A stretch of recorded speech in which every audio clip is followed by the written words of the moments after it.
What is going on, everybody? Rogers Base here with the first episode in a while of the Krusty Time podcast. Joining me this week, I've got the king of the piece to crust himself, Mr. Shofu. What's going on, Shofu? He's going to have to answer. It's been a long time since the last time we did one of these. You need to say something, Shofu. Anything. Look, man. First of all, I can't believe you said it again. Second of all, let me get a number 9, large fries, large drink. Would you like a Coke with that? I said large drink. You think else you want to? Large Neapolitan milkshake. Would you like double double? Oh, back the fuck up, man. Huh? I'm leaving. Would you like a double double protein style, or would you like animal sauce? Stop it. Animal sauce. Joining us on the Animal Sauce podcast. Bro, you sound crazy right now. You sound fucking crazy. Shut up. Zeph. Say hello, Zeph. Oh, he's getting his pizza. Hold on. Zeph's here. Don't worry about it. So we got Shofu. We got Zeph. Who else is here on the Krusty Mike podcast? We got McDareth. Hello. Where am I? We got Mike. Bro, who's deafened, so he can't even hear me right You're now. fucking my ears up. Can you stop, bitch? Oh my god. We've got Viram. What's going on, Viram? See, I'm definitely not part of the Krusty Mike. No, you sound lovely. Brand new, nice XLR mics. I'm fresher than before. Yo, XLR squad. Hello? Hi, Mike. Oh, Mike's here. Excellent. Yeah, you missed my whole Krusty Mike intro. Oh, sorry about that. No worries. No worries. No, you know. Would you like protein style burger with that or no? Oh my god. Anyway, so I'm not uploading War this Champ. episode. War Champ making his great reappearance on the show. Welcome back, War Champ. It's been a minute. It's good to be back. Good to have some free time on a Monday for once. Absolutely, I know. At 6 p.m. as well. 6 p.m. PT. Same as every week. On Shofu's channel, twitch.tv/Shofu. And who else is here? We got Fidel. Yes, sir. It is I. Listen, we gotta address something, right? So someone replied to your tweet about the podcast, right? Really mad at Shofu. This man being like, tell Shofu to stream Paper Mario. God damn it. He was going to, but things passing the launch date means he shouldn't. Bullshit. If he can read bullshit dialogue in Pokemon, he could do it for Paper Mario. Okay, first off, I want to ask, who do you think you are coming into this podcast that we've all been part of for a very long time, thinking you could read viewer feedback out and insult one of my co-hosts? I got real bold right now. Seasons. I didn't. I mean, what kind of testicles do you think you got hanging off your crotch right now? I was just reading the comments. Okay, well, you don't read the comments, all right? We didn't ask that, Fidel. That's all fair. Right? You're right. You're right. I know I'm right. All right. Anyway, we got a lot to talk about. We got Paper Mario. He takes 4 weeks off, and Roger just instantly goes unchained. That's crazy. we got Paper Mario to talk about. We got the Nintendo Direct Mini. We got the Xbox Showcase. We got Min Min. We still didn't even talk about Min Min. And of course, we've got that big Nintendo leak that's been the topic of discussion on Twitter. There's a whole bunch of different layers to that I want to jump into too, with like Pokemon people being upset that they're not getting credited for putting like pictures up on Twitter. It's an absolute mess. But we're not going to start there. Let's start with something where I feel most of us have played this. Who has played Paper Mario? No, sir. It's pretty good. I am am playing. Me. I have not played it. Are you planning on playing it? No. I wanted to. I just haven't yet. So of those of us who are in here right now, who has actually played it? Hey. I beat it. 4/5 of the way through it. 4/5. I know Zeph has beaten it. I've beaten it. Mike's beaten it. Fidel's beaten it. McDareth, have you played it yet?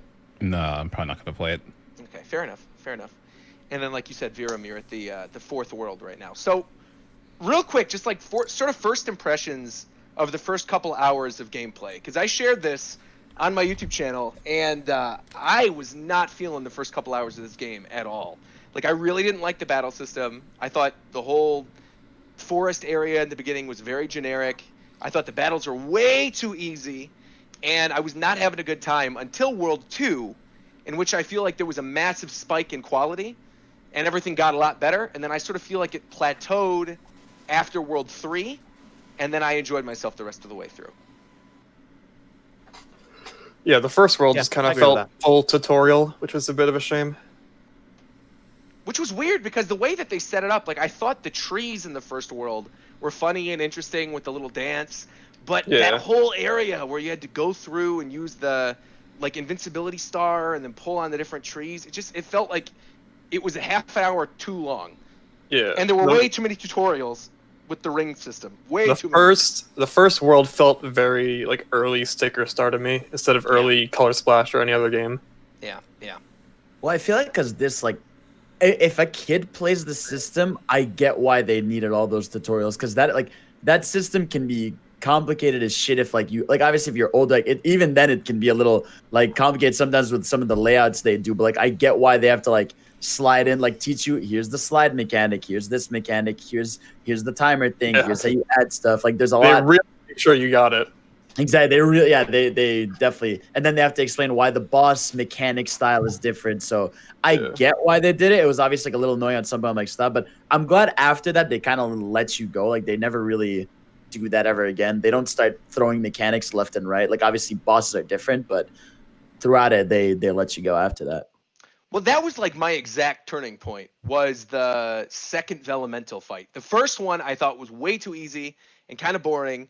The colored pencil fight I also thought was really easy. And then you get into I think it was the water Vellumental, right? With the little whirlpool. Yeah. And I went, oh, okay, this is actually kind of fun. Like figuring out the puzzle and having the different rings. It was the first time in the game where I finally felt like, oh, this is what the battle system was made for, and not these everyday fights. And as I went through the game, like in the Great Sea area where Viram is and stuff, and there were more of the real-time little battles that you have against the Paper Macho characters, I kept thinking like the ring system would be cool in future games if it's just the bosses. Like if just the bosses utilize it and all the general combat was real time, similar to those Paper Macho fights or the fight with the blooper. Like I think I would be okay with Paper Mario moving in that direction. I think it's just that the regular fights take up so much time and the solutions are always like one of three things that it never felt fun to me. And that's something that I definitely didn't like the entire way through playing the game. Like it never really grew on me. Yeah. Yeah. The regular fights just like... Oh, go ahead. Yeah. The regular fights just never felt like battles. It's like, it only had one solution, and if you get the solution, the fight's over. And if you don't get the solution, there's no way you're winning the fight. Right. Well, it kind of like... Yeah, I was going to say, I feel like it's like... How do I explain it? Like, I feel like if you wanted to enjoy the combat... Because, like, if you just want to, like... go through the game, you can dodge a lot of the fights, but like I feel like you're never like loaded with money unless you're just kind of just wanting to streamline the fights. Because if you want to have like the cool like shiny objects, you want to like buy these things, you want to make the combat like a little more fun for yourself in terms of like what moves you're doing, what damage you're doing, then it's more fun. But I definitely see why, like, if you're just trying to kind of go basic through all the fights, it could like, because even me, like there were fights where I'm just like, okay, I'm just fighting now. I don't know. I feel like it was like 50-50. There's times where I'm really enjoying the combat, like especially when you meet new enemies and shit. And I liked seeing like the different types of moves they would do. And obviously a part of Paper Mario is like knowing what types of move to dodge and stuff like that. So it's, it was always like a 50-50, man. There's fights I love. There's fights where I'm like, I'd rather not be doing this. Yeah, I think with the world progression, like the first world was very tutorially, and then the second world was when it was like, okay, these fights can actually be kind of challenging and like hard to solve. And then the third world, they introduced a lot of interesting enemies, which played with the mechanics, like the Boo and the Goomba Shoe, which showed up in one battle in the entire game. Oh, you're right. Yeah. And then Origami King? Yeah, we're talking Origami King right now. Yeah. And then after the third world, they kind of stopped introducing interesting elements to the battles. Like the Boos were gone. Again, they used the Goomba Shoe for one single battle. And then all the other enemies, like the Hammer Brothers and the Sledge Brothers, they didn't really add anything to the combat at all.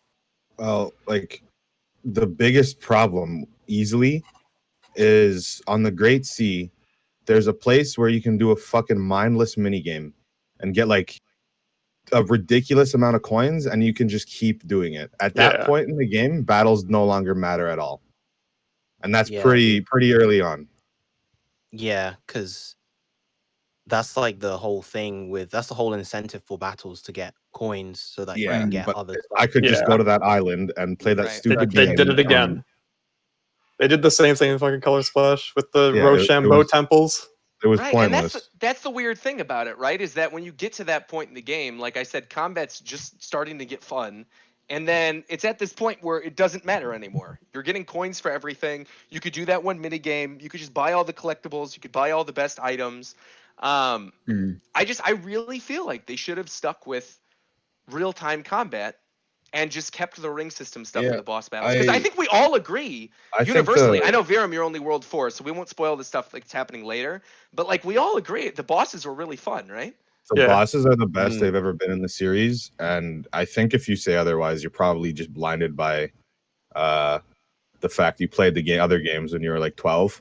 Because these bosses, you actually kind of have to think and plan ahead. I don't think I've ever done that in any Paper Mario game ever. It's literally always just been, does enemy have spike on its head? No? Okay. I'm going to use power jump now 7 times until it's dead. Yeah. Yeah. But these ones, like some of them have weak points. Some of them are only hurtable, like on certain points of their body at all. You have to use developmentals. That's another thing I want to talk about later. But anyway, yeah, I think we can the talk bosses about it now with developmental. I mean, you could bring it up now while we're on it. It's just a small thing. It really rubs me the wrong way that they are paper creatures, but we never get to see their paper forms. Oh yeah. Oh, you're right.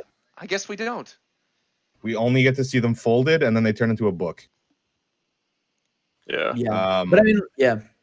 But I was just trying to say the bosses are like, they're the most, despite just being stationary, they're the most expressive they've ever been. They're probably the hardest they've ever been, other than maybe like 2 of them. That's about it. Yeah, the bosses, like, their mechanics actually make you think about the combat system in a different way. Yeah. And like bosses in previous Paper Mario games is just like, all right, here's my mechanic. Do you have the item that you can use to stop the mechanic? Oh, this is gonna suck. Yeah. And I mean, obviously, like when you're playing a game like Paper Mario, you're definitely there. Obviously, it's not usually not the main plot. But like you're there for the funny dialogue, especially the new era of Paper Mario where they really lead on the comedy. And I personally thought, like, as someone who's just a fan of the Mario universe, like a lot of the jokes they made landed. They were really clever. They did some really even some emotions, but like they really had good. Like some of my favorite segments of the game. They're such a small thing, but like the cafes, right? Like where you just go, you find this random cafe. You have Mario enemies chilling there. You get these funny bits of dialogue. It's just like you can tell they keep like the localization team just has a blast writing these because like they just have a lot of cool ass scenarios. They're sick. Yeah, the script was really good this time around. That's something I even noticed like really early into the game is I thought the script and the music is really good too. Oh my god, yeah, fantastic.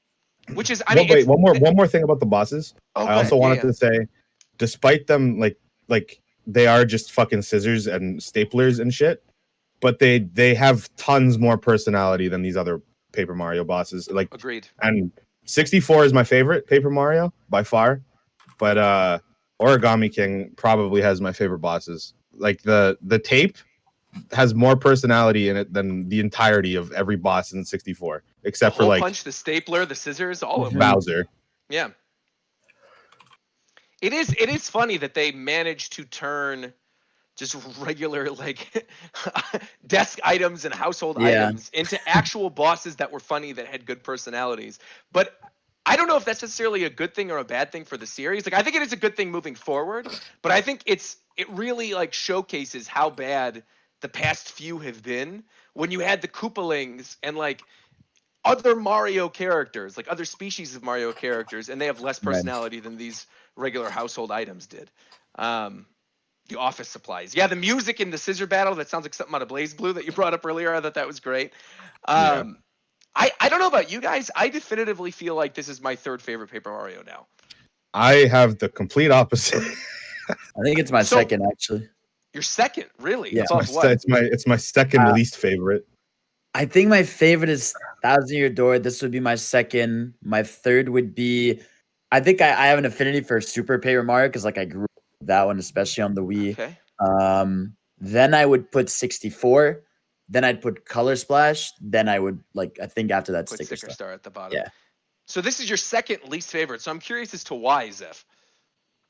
I just didn't like the second half of the game pretty much. Like I loved the beginning.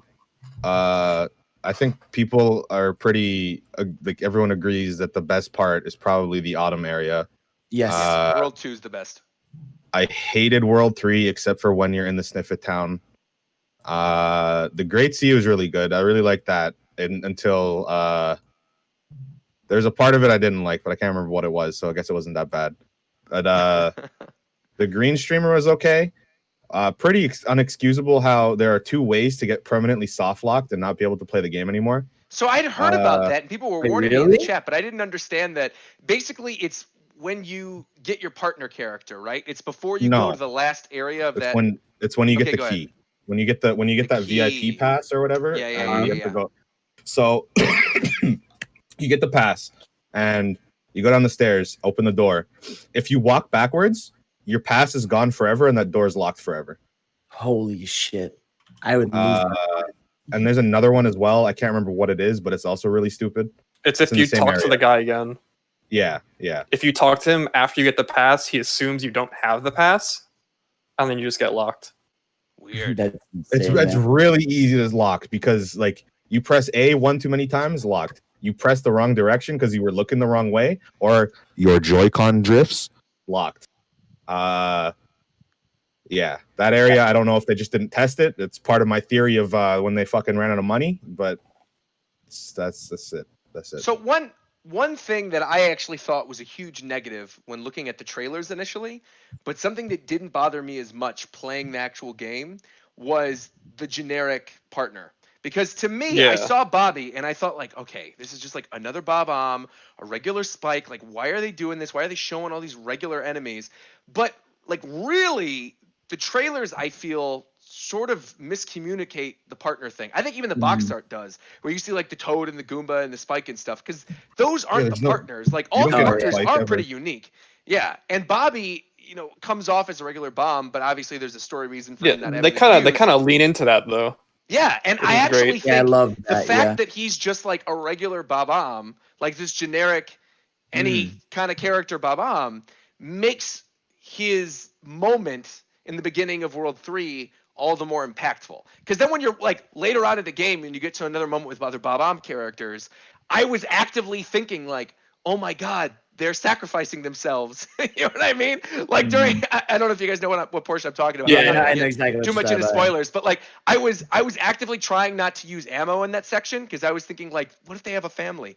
Like, you know what I mean? Like, and I liked that the game made me do that. So, I didn't mind that because the bombs tell you that they don't care.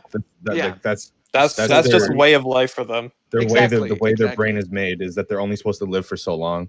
Yeah. So, and this, to me, yeah. One thing that I was thinking about while I was playing it throughout, particularly like the early half of the game, is that it's this kind of weird thing where if the script wasn't as good as it was during those sections of the game, I think I would have probably hated going through, like, particularly the second and third streamer areas. Because like, when you think of the scenarios that are going on, like, you get to the second area, and you can't really progress because there's like walls in your way. So you go towards the temple, and then all that stuff that happens with Bobby falling off the cliff, and then you have to go get him, and then go back up, and it's just like this long ordeal where you have to then fill up a lake, and like this, it all feels like it doesn't feel like we're getting to the point. It feels like we're taking some roundabout route to get there. Sure. And if the script wasn't as fun as it was, it would be really annoying. Completely agree. Completely. Yeah, the whole thing with the tuna can openers and having to find the other canned characters. food partay though. Yeah, exactly. Those guys are great. Well, I love those guys. Exactly. But there was one thing that really bugged me, and I guess this is something that we wanted to touch on anyway, so I'm glad we're talking about this. Is like I loved seeing the dry Goomba as one of the like food party people. And I'm like, oh, this is awesome. They're going to introduce other species. Maybe we're going to see like the little skeletons from Mario Odyssey. Maybe we're going to see Keontas, like this bigger. Yeah. No. And then you get to that moment where a really big character for the plot is revealed, and you're thinking, who is this character going to be? Like, you're so excited. This could be any number of other species in Mario, and it ends up being a toad. And before then, you have this moment where they do this lead up with another character that you think is going to be your party member, And so there's just this 1-2 punch of nope, this important character's a Toad, and nope, this character's not going to be your party member. Forget about it. Move on. And Yeah. I was sitting there streaming. You can go back and look at the stream. I was like my 5th or 6th one playing through it, and I'm just devastated. I'm like, why would you do this to me? Yeah, I was you were pretty doing upset such about a that. good job up to this point. Yeah, I Why would you thought, do this at this point in the game? I thought the final boss was gonna be 3 versus him, which Yes, would have been yes. awesome. Yes. But yeah, that portion was unfortunate. We It also disagree, would though. have I been a liked good the final callback boss. to another Paper Mario, Because having you all of them mentioned fight together. you Yeah. mentioned before we started recording that you didn't like the final boss in the game, but I actually really No. enjoyed that battle. It's also like he has like the worst motivation ever in the series. I don't think it's too bad. I thought it was kind of disappointing initially, but the more I thought about it, But like it's not too all terrible. of this because of that one tiny thing. Well, think about like he was literally just given. Well, oh shoot. I don't I have wanna a get too burnt spoily. part too, No, bro. it's fine. It's fine. Yeah, Virum yeah. deafened. It's okay, now. Okay, Let's go. yeah. Yeah, So, like- Virum Deafened, we're good. He Hey, was if you like don't want to hear spoilers, leave. Okay, Yeah. there. he was just given life, and like immediately someone he doesn't know was like tattooing him basically in that place he can't see. I don't know. I think like if you were just born, it would be kind of like what is going on? Why are you doing this to me? Sure. Like I think he's not being born as like a baby. He's like being born as Yeah. like an adult, like person, a right. person. I Like, know. mean, I still just. It's kind of like it's like weird, yeah. it's kind I of don't know, Mewtwo-ish. I mean- it's like why is this happening? Yeah. But it I was get so pretty mad. I anime. feel like if I was just born as myself, like at this age, and I found out that like the person that birthed me decided to put like a really ugly tattoo on my butt cheek, like I'd be pretty upset too. You know what I mean? Like I don't know if I would, kill a bunch of people, but at the very least I'd be upset. Well, since Virum's definitely like, first of all, like I know Zeph say he didn't like it, but I actually really like that the final the Bowser Castle where you have like all the Bowser minions like working with you and they're fighting all That's fine. I was Yeah, just yeah. saying, like, it's easily the worst Bowser's Castle in terms of Right. exploration. The music isn't even that good, and Bowser's Castle music's always been good in like Right. every Mario game ever. and those But it was really good story wise. those creepy like those like little black like characters. Yo, I lost They my were mind. Freaky as shit, dude. They were freaky. Like the way they move, the way like you have to like fold them, they're just like freaky as shit. I just don't know. immediately thought of VR Chat Zoo when I saw them. Yeah, exactly. It's so You mean crazy. the scissor henchmen, right? Yeah, these Yeah. motherfuckers, dude. They horrified me. I was like, what is going on? I really liked the little like interesting ways that they utilized Origami to be villains though, because like in a moment later on in the game you get to that portion where they use the little like Origami fortune teller thing. Oh yeah, to make that it whole school. area is amazing. Yeah. Okay, so I talked about this with Mike on Twitter. After playing through that area of the game, I truly believe that should be a stage in Smash. And I really, truly think, and I know this is like technically a Smash podcast, but really we go over the place now. I think after this game, I would like to see Paper Mario as a character. I think they could do a lot of interesting stuff I would with love him. it if they added if they add Paper Mario, if they add all the boss themes, he'll have the best music to battle to in Smash by far. Yes. Oh, easily. Oh yeah. You I mean would the love the to Legion fight of to- stationary Yeah, bosses. I'd love to fight Yeah, the that'd be tape awesome. theme, scissors, even Staplers is really good. Yeah. But I know how people feel about adding Paper Mario, although I think it's stupid because it's just he looks like Mario, I guess, in a little bit of a way, but He feels so different though. Oh, It's he'd be not completely Mario. different. Yeah. yeah. If Dragon Ball Fighters can have 9 Gokus, Smash Bros can have a second Mario, like a Mario that hasn't been I don't added. know. That's a little. I get what you're saying, but it's a You little just different. compare Dragon Ball Fighters to Super Smash I'm- Bros. I'm- Yeah, that's where I take my leave. I'm out of here. Goodbye. No. I mean, Ultimate just has 3 saying. links, so Talk to Yeah. me. Yeah, but I'm saying it's like I wouldn't use the Dragon Ball Fighters comparison. I think the No, comparison I is mean the better. idea. Like obviously, like I adore Dragon Ball Fighters. I'm saying like I feel like we haven't had an extra Mario added since Melee, and even then he's like a clone. It's not even like a different. Like even the links, they all consider him. Yeah. Luigi's they're right not- there, they don't too. consider- Yeah, That's not- yeah, but Are you serious? I'm just talking about He's how different, Luigi was though. first added to Smash. He was definitely just Mario. Oh, okay. I thought you meant now.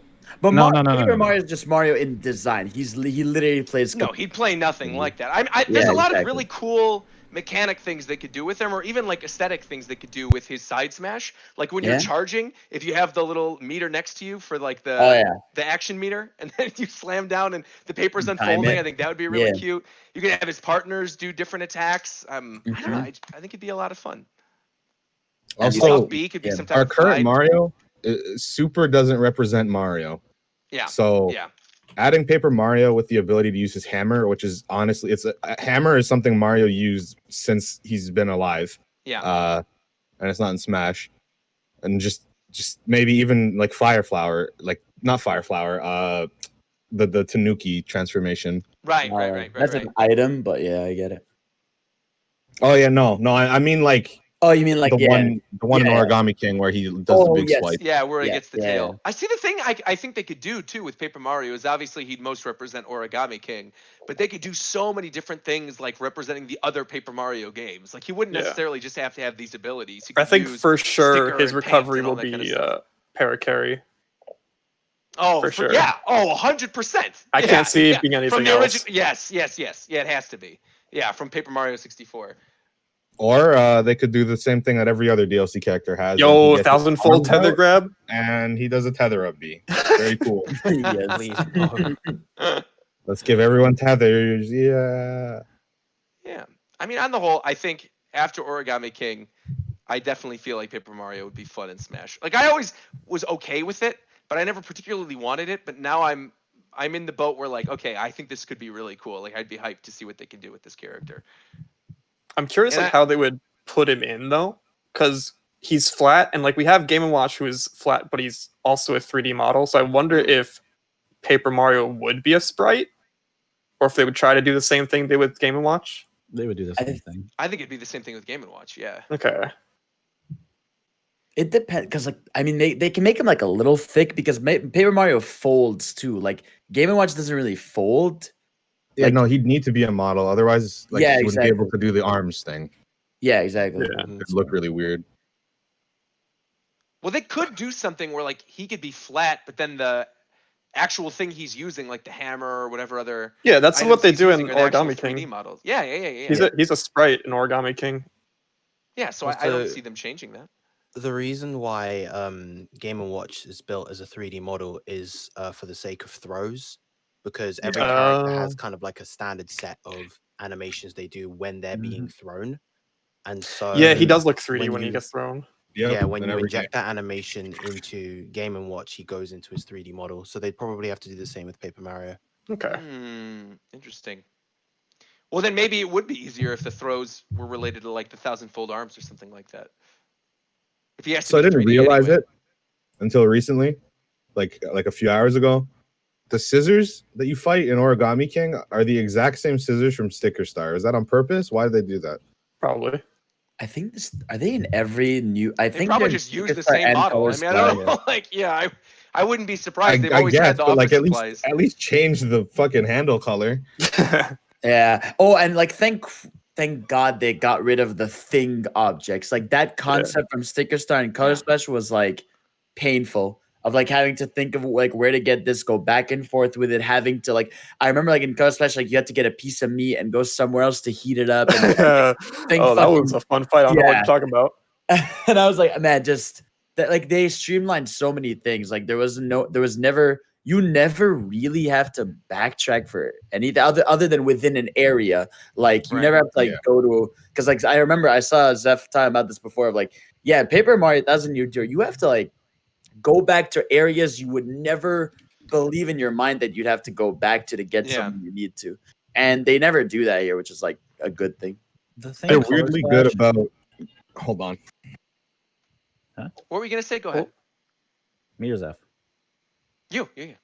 I think the thing Color Splash got wrong about that system is that you didn't know you didn't have the thing you need until you're like halfway through the fight. Yeah, that was a big thing.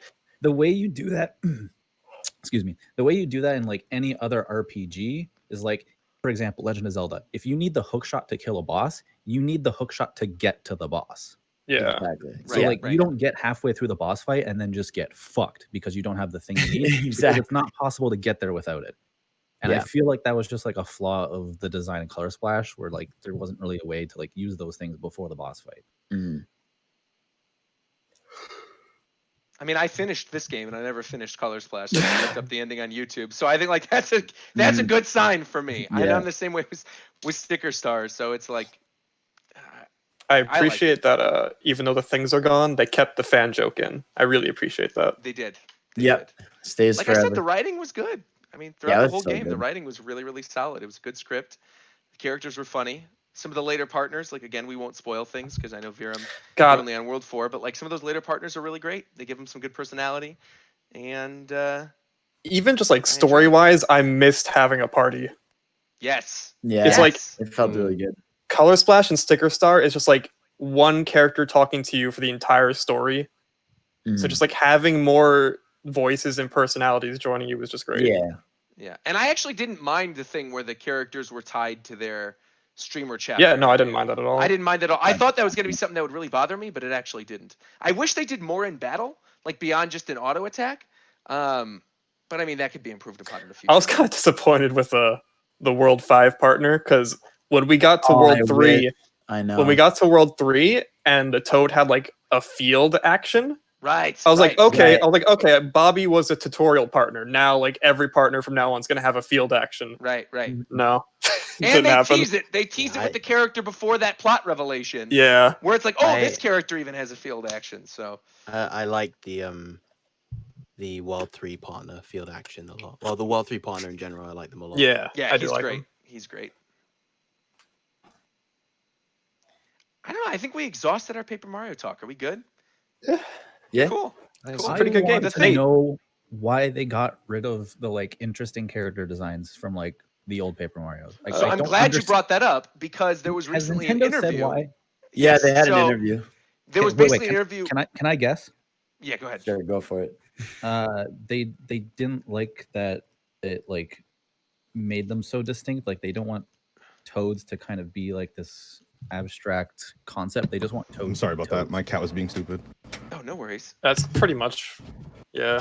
Yeah, what it came down to mostly was that, you know, you have a Goomba and a Koopa and a Shy Guy and whatever, and with a series like Mario, a franchise that has so many minions and other side characters and things, it eventually becomes a licensing nightmare to then like put a hat on a character or give them a mustache and then all of a sudden like it's a brand new character. So it's the kind of thing where they wanted to keep it as simple as possible and to just utilize the characters that already exist in the world. But even with that, I feel like it's still not really an excuse because of all the characters that they could have put in their paper form for the first time that they haven't. Yeah. Like we haven't seen Paper Wart. We haven't seen paper of the skeletons from Odyssey or the seals from Odyssey or like what any of that. Like I think them literally saying that that's the reason as to why then makes me question, well, why don't you do more stuff like the Dry Goomba? Wouldn't it have been cool if so you know the house of the person that created Olivia, was that in the ice house? It was in a Toad house. In the water. That's in the house. water. The one that was covered by ice? Yes. Yeah. So they could have put those big round motherfuckers from Odyssey. Shibuya. Oh sure, of course. One of those guys could have created the origami. Like, it doesn't have to be a Toad. Yeah. Yeah, it's the same. Mario has so many characters to work with that they don't even need those designs. They just like, I'd even be fine with a Paper Mario RPG, not even like with the partners being like unique versions of existing enemies. Give me Birdo as a partner. Give me Mouser. Give me. Birdo was I will say Birdo was great in this game. The whole segment with West Side Story in the theater was incredible. That was amazing. Yeah. I love that. And I also go ahead. It's also like in the interview they're like, well, if we can't redesign Mario characters, we're gonna have to make OCs. It's like, okay, then do that. Yeah, where are they, bitch? Do that, dude. Because I mean, we got the original characters with Ollie and with Olivia, but it also is like the way that it was worded. It sounds like they're stuck with that game. Like that those characters aren't going to be in other Paper Mario games, that they're for that game in particular, which is like why we don't see the paint can anymore. It's why we don't see like the geometric things from Super Paper Mario. They're all stuck to their own game world. Welcome, Tito, by the way. So It's like the same. It's a weird Nintendo. It's the same thing with like Mario Kart. Of like Mario, like why does Mario Kart not have so many Mario characters that would be like super cool in there instead of like 5 alt skins that take? I'd love to see like paper Donkey Kong and Diddy Kong. Dude, yeah. Okay, there's a moment later in the game. I'm not going to say where, but it's during one of the streamers. Is it Green Streamer? Yes, where I'm like, I truly thought when you heard the rumbling in the jungle, I'm like, oh, that's going to be Donkey Kong. Yeah. I was thinking that the whole way, and I get there and I'm like, oh, it's just this. Yeah. And they teased it earlier with the giant Donkey Kong paper mache head thing. So, that was a huge bummer to me. Yeah, I'm sad you could never use those. Yeah, you use them like twice. Those things were in my inventory the entire game, and I could never use them. Yeah, just there as a joke. Well, all right. Again, we've talked about Paper Mario a lot. Yeah. I actually think, though, this is a pretty good segue into the next discussion topic, because the big topic of conversation since the last time we did the show, talking about Nintendo Directs, Nintendo news, and everything like that, is the Nintendo Direct Mini that happened a week ago. Now, originally, people had been hearing rumblings that last Monday, in fact, all of us in this call heard rumblings that there would be something on Monday at 7 a.m. Pacific time. So everyone's like, all right, what's this going to be? What's this going to be? And everyone's DMing each other like, oh, what do you think it's going to be? Is it going to be this hype thing? And then at midnight on Sunday night, Nintendo announces another Nintendo Direct. And they say it's a partner showcase, tempering expectations, telling people, all right, it's going to be third-party stuff. And everyone's going, all right, you know what? That's fine. It's been a while. Maybe we'll get Bayonetta and Bravely Default and all this stuff we've been waiting on. No More Heroes. Like, all right, that's fine. Third-party. There's third-party stuff that we know about. They'll talk about. That's great. That's great. No problem. Then Japan announces it's going to be 10 minutes. And so then people are like, all right, well, we're going to temper our expectations even more. So everybody still streams it, and it's 8 minutes. And we get DLC for Cadence of Hyrule, a WWE Showdown game thing, Shin Megami Tensei, which was already announced 3 years ago, mind you, with a CG version of the area we've already seen in the 2018 trailer that was posted, and then the announcement of the remaster of Nocturne, which is not a Nintendo exclusive, which is on other systems too. And don't forget Rogue Company, the third-person battle royale shooter thing. And that's that's the whole Nintendo Direct. I feel like there's always a game like that coming out. No, dude, they've shown that a specific game, they've shown that game in like 4 directs now. It's insane. I feel like it's every direct for the past year and a half we've seen that game in. Yeah. I don't know anymore.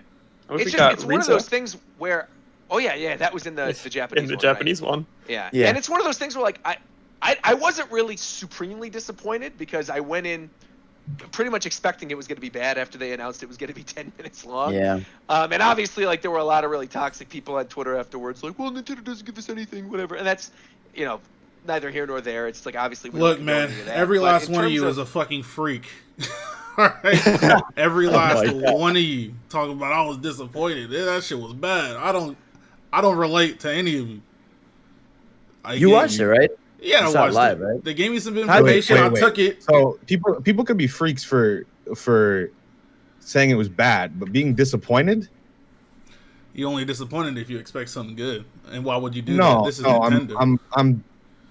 I'm disappointed when they show fucking wrestling John Cena. But why? They've already announced. But why? Because it's a waste of time. Waste of time for who? Here's honestly why. Me. Here's why, Shofu. Exactly. If you look at the schedule for this year so far and the amount of things that have been announced, right? One could presume that there was a lot of stuff still left to announce, right? They were being very quiet about a lot of things and announcing things months before they were out. And there were a lot of rumblings and rumors and things like that. Presume? Yeah, presume. But why? Well, because this year was strange. Obviously, we got the pandemic going on. No, I'm explaining. This year was weird because we had the pandemic going on, and so we expected that there wouldn't be a lot of new news. But it's the kind of thing where I feel like time and time. This is 3 in a row now, in terms of these directs and Treehouse Lives and whatever, where they are setting up hey, it's been a long time since the last time you got information. We're going to deliver some information to you. And based on literally everything we've ever gotten, with even the mini Nintendo Directs, right? We had the Nintendo Direct back in March, where they said it was a mini, but we still got a Smash announcement during that. There was a lot of other like new things that got announced during that, Bravely Default 2, and that was a mini. And so when you announce, okay, we're going to do a Pokemon Presents, and this second Pokemon Presents is going to be so big that we need the second presentation to talk about it, and then you do a 10-minute presentation of Pokemon Unite, and then you go, okay, well, that's fine. Maybe that's like a one-off. It just sounds to me like you haven't learned your lesson after all these years. That's what it sounds like to me. No. No, I learned my lesson now. I feel like I'm right there with you. I've learned my lesson now. No, but this I have, because then the second one happened. We got Treehouse Live, and they set it up where it's going to be Paper Mario footage, and it's going to be a third-party indie game based on an existing property, and people are like, oh, this is going to be cool. Okay, what's this going to be? From Way Forward, and it's Bakugan. And we go, okay, well, that's all right, that's fine. That's what it is. At least we got Paper Mario. But at least there's going to be another Direct. The fact that Nintendo has said before their second statement, they said that COVID did not impact them. You can go and check yourself. They said it didn't impact them. Look, bro. Right. Then recently they're like, oh yeah, actually it did. So then why lie? Look, everything you guys are saying sounds great and all, but I pull up to a Nintendo Direct, I'm neutral as fuck. I'm neutral as fuck. You can't say you're neutral if you're disappointed afterwards. It doesn't make any sense. Yes, you can. What? You absolutely can. What? Yes, you can. What the fuck are you talking about? Doesn't make any sense. You could go in thinking it's not going to be very good and not really having expectations and going, all right, that's pretty much what I thought, which is how I was. I wasn't angry afterwards, but I was certainly sitting like, okay, I guess this is really it. That's make fine. sense. It's a contradiction. No, but you're not disappointed if you don't expect anything. It doesn't make any sense. Here's the thing. It's like Nintendo Directs have been literally. I did a stream where I watched a bunch. Like for the literal past 9 years, there's been like 3 to 4 mainline Directs every year. So I think personally, I think for the first time in nearly 10 years, we have a year where we literally barely get one. I think it's like, I understand, like, again, going into a Direct with low expectations, that's like, yeah, that's a different discussion. But like when you don't get one after literal almost a decade of getting them consistently, that's when it starts to be like, oh, this is like weird. I get that. And I feel like people would have been less upset if this wasn't labeled as a Direct. If they just said, oh, they dropped a trailer or something for Rogue Company or whatever, they put it on the YouTube channel, they certainly would not have gotten all the dislikes and stuff that they got. And nobody would have had that expectation in place where we're waiting for news anyway, and they're going, oh, it's going to be a Direct Mini, so there's going to be something.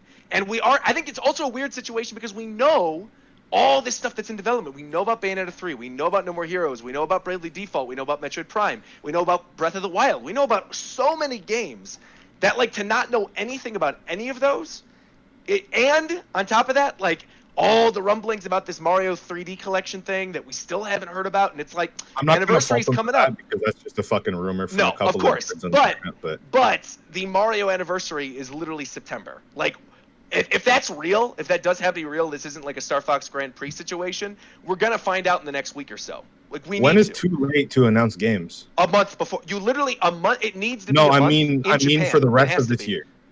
2 months. No, a month, yeah, because Paper Mario, they pulled 2 months ahead of launch. That's another thing, is the fucking Paper Mario, they just dropped that on Twitter. Right. But high-res shooting game, nah. It's time. Gets a Direct. Right, exactly. And I feel like if they could have taken the Treehouse Live and the Direct Mini and some of the Pokemon Presents stuff and some of the stuff they shadow dropped on Twitter, and they could have just turned that into a Direct. And it would have been fine. It would have just been, all right, there's information I just don't relate at all because a Nintendo Direct is not a movie. It's not a TV show. It's fucking information about the shit they got coming out. That's all it is.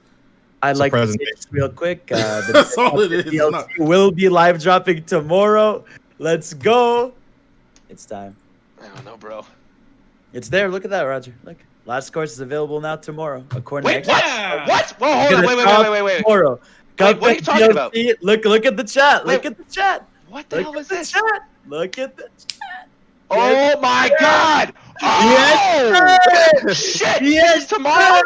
Yes. Wait! Calm down. Wait. Hello? Is this for Xbox or is it like on Switch too? I don't know, bro. I don't care. It's gonna be everywhere. Oh my God!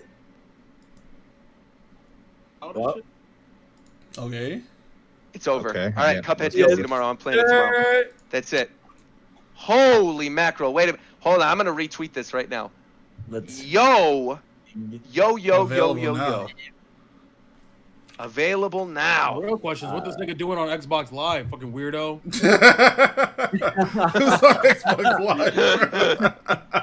Fucking weirdo. Why are you saying weirdo like McDarrett not on that shit right now, bro? He's a weirdo too. What? Here we go. Anyway, since we're on this, let's move to the Xbox so I can get my time to be No. done with Hold on. No. Because the other thing I want to say about this Nintendo Direct thing, because you were just talking about, when is it too late to announce something?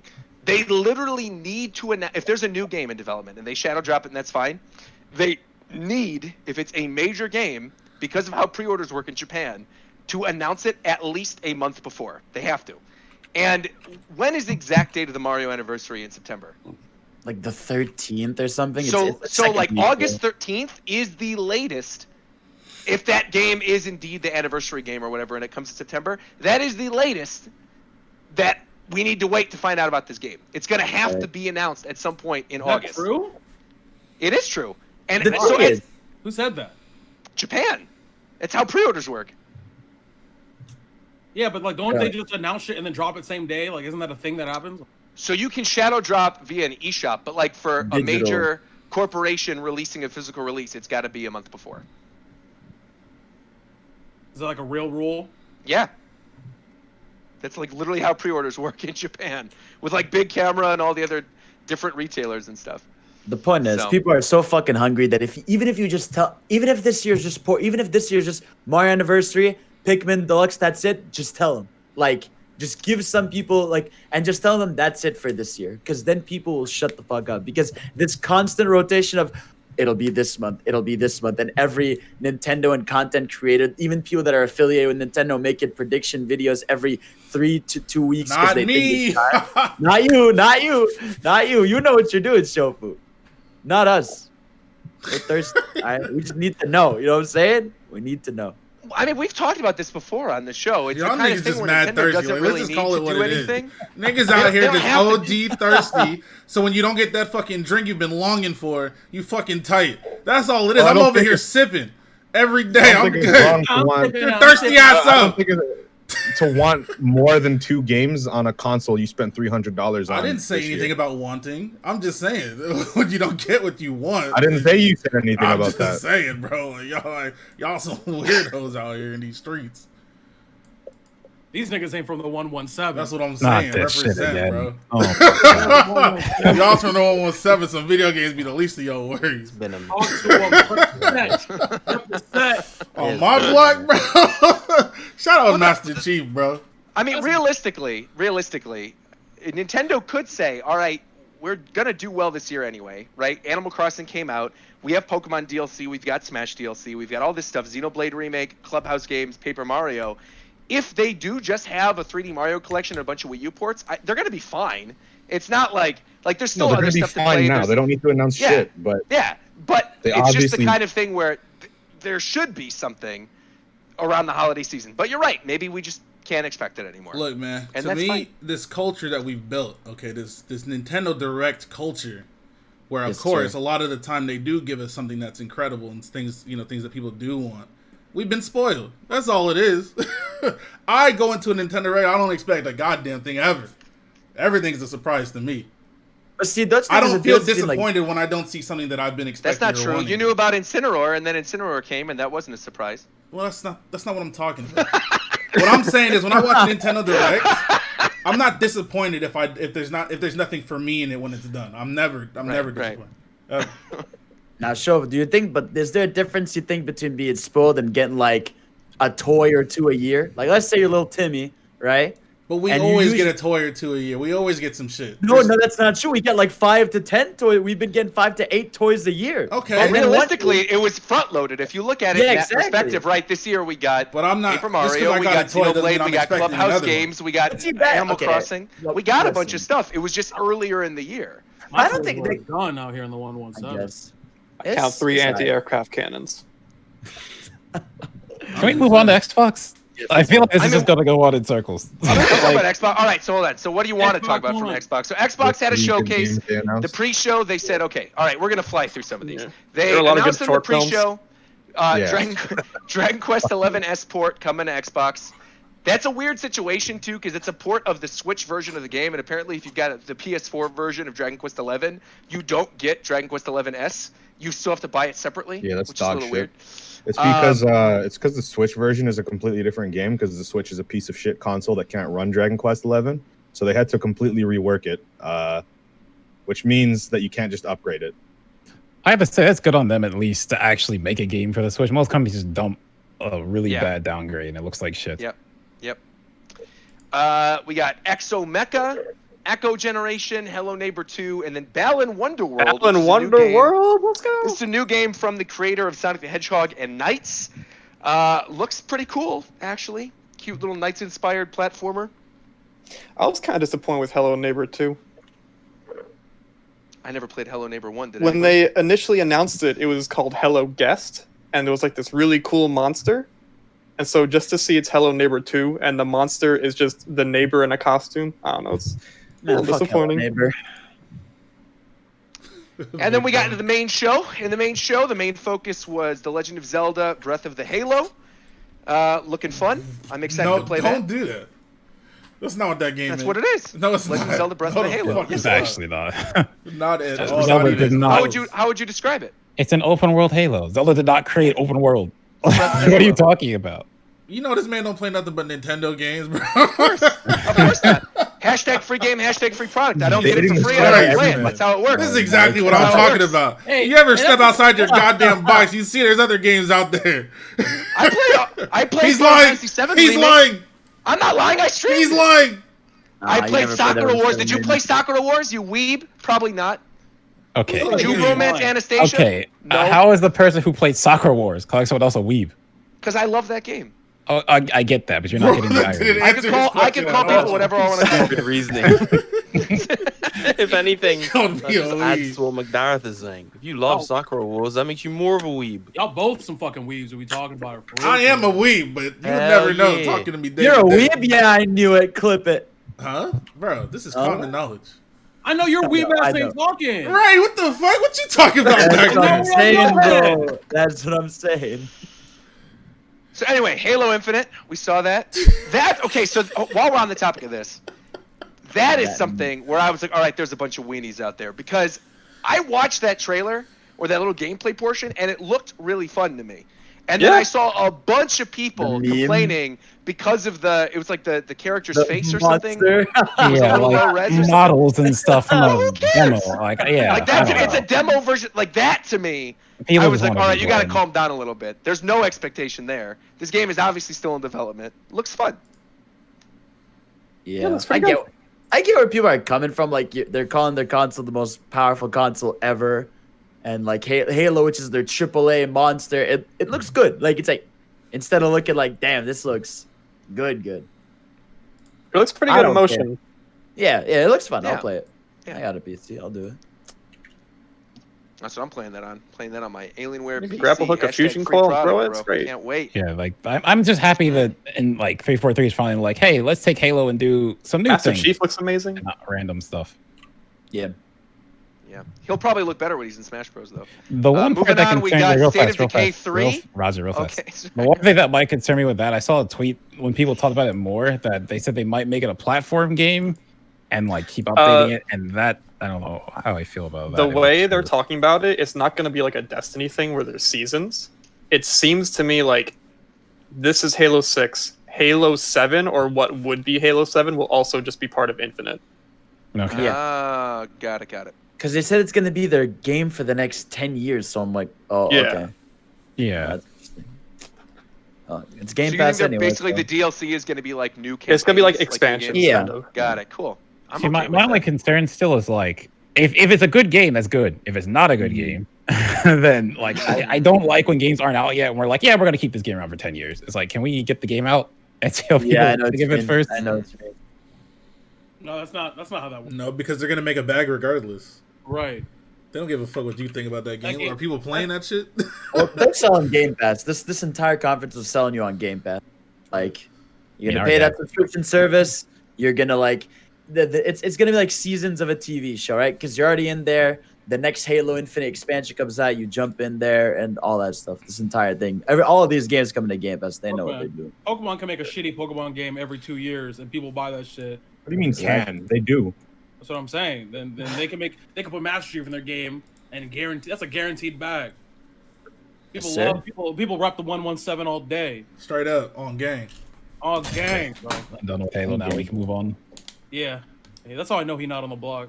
Oh my god! Don't come into the block, bro. Just don't. You ain't safe in these streets. Yeah, I'll give you that. Throw them up in the chat. Throw up them 117s in the chat. Okay, I'm gonna out myself as being a loser right now. I wanted to be a cool kid, and so I typed up slaying 117. Meaning. Okay. It's Just wait before you order your double double. Just wait. Wait. Just wait. There's just no way. Just wait. I don't care. I'm outing myself. I don't care. The top definition, 117, it said the code number of Master Chief from the Halo universe. There you go. Yeah. Codename Spartan 117 is the leader of an elite group of genetically enhanced super soldiers known as Spartans. I thought it was an area code. Okay, Roger. No, that's Tito also thought it was an area stupid part code. of it. Yes. Okay. Tito saw it on his chest. Like, what is that? Area code? And it became a meme. That's what happened. Yes, we were watching this. And I don't play this. I don't play this trash. So I was like, "What the fuck is on this?" Why you gotta be trash? What is that? Is that like his area code? And everyone laughed at me, and so I was like, "Oh, so it is. All right, bet. You living on a space rock." And so now that's the gang. Always rep. Look at him. Look at him. And then he had a gun in his hands. I said, you add 117 together, you get the 9. And if you subtract 1 from 7, you get the 5. You know what I'm saying? Like, look, all I know is I wanted to be a cool kid, and I wanted to look up what 117 meaning was. I mean, you got it. I guess I did. I got it right, which is good. He represents the 117. It is an area code in space where he's from. What was the song? The Mia Khalifa, that song? All right, Mia Khalifa. You know, Roger. You play with them balls like it's FIFA. You could have been a cool kid. Oh my god. Roger, you could have been a cool kid, and you didn't need to tell us any of this. You could have just kept this under wraps. That's because I'm not a weenie. I openly admit when I wanted. You are a weenie, because if you wasn't a weenie, you'd be from the 117 like me. We out there fighting asteroids and shit. So, Asteroids. State of Decay 3, right? So you don't get to change the subject. I'm from the 117. I'm not gonna let you disrespect me like that. We got the new rare game, Everwild. It's not a Banjo-Kazooie game. We got Tell Me Why. It's a new Life is Strange game. Wait. Before we continue, I'm sick and fucking tired of them showing these fucking random ass gameplay, not even gameplay trailers, just trailers in general. I still don't, at the end of the trailer, I still don't know what the fuck is going on. Yeah, bro. That rare game specifically, I don't know what the fuck the gameplay is. I don't know what it's about. I don't even know the genre of the fucking game. I don't care about that game yet. So when they tweeted about it after, and I'm like, oh, they're gonna describe it, and then the Twitter description's like, our story tells a story about a world that's connected through love and hope. I'm like, that doesn't. What the fuck does that tell me? What genre is the game? Playing? What is the gameplay? Not a game yet. What the fuck is going on? I don't know. At the end of the fucking video, I don't. What am I doing here? They in an interview they were like, we haven't shown enough because we're still playing with gameplay ideas, so they don't even know what it is. Wow. So maybe just don't show the fucking game. Yeah, don't show the game yet at that point. Yeah. Thing is, that's why I stopped watching this presentation like halfway through. Is because with regards to something like that, with regards to something like that, the developers probably didn't want to show the game at that point. They were like, yeah, I understand that it's just Microsoft being stupid. Yeah, but can I at least know the type of genre I'm walking into? Something. But I feel like this is not just have trailers with no game. Like I don't care. Like right, if there's no gameplay, I don't care. From Sony, the dinosaur thing from Sony. I mean, no one knew what they were looking at. Exactly. I feel like people are being too hard on Microsoft because Sony did the exact same thing. Yeah, but no, they can get it too. Okay, I don't care. The thing is, Sony showed more gameplay. That's the thing. Yeah. But at the end of the day, there was still 80% just trailers and nothing else. It's not even about company to company. It's about during the video, can I even tell what kind of game this is at all? Yeah. If the answer is no, I don't give a fuck. The marketing team failed me if I can't There were a few games during the Sony presentation where there was so much happening that I couldn't tell what genre the game was. Remember the game where there was like a time loop? I didn't know what the fuck was going on the whole time. Death Stranding on the moon. So that a little bit. Oh yeah, Death Loop is what you're talking about. Yeah. Yeah, that shit was so weird. Bug snacks. Talking about bug snacks. What is? Speaking of bug snacks, there was a game where bugs snack on you called Grounded. That was in this. Looks like made by Obsidian. No. Oh yeah, that's the thing. You're right. I almost forgot. We got some Outer Worlds DLC. We got Avowed. Avowed looks cool. Because like Obsidian basically helped and made Fallout New Vegas. Then they made Outer World to make their own version of Fallout, and they basically make their own version of the Elder Scrolls with Avowed. Just to fuck you, Bethesda Studio. I mean, not really. They make a bunch of other games too, but it's just like, it's like we could make these too, and no one else does. So let's do it. Yeah, we got the greatest game of the entire conference, the Gunk, got announced. The Gunk. You skipped a lot, bro. I think the name the Gunk. That game looks like fucking ass. What are you talking about? You don't like that little character? That game looks like straight up ass cheeks. You don't like that little character sucking up? Oh my god! I watched that. World? That's the one game I watched the trailer and I was like, bro, this game looks like fucking shit. That and like Psychonauts. It ain't got a trash ass name.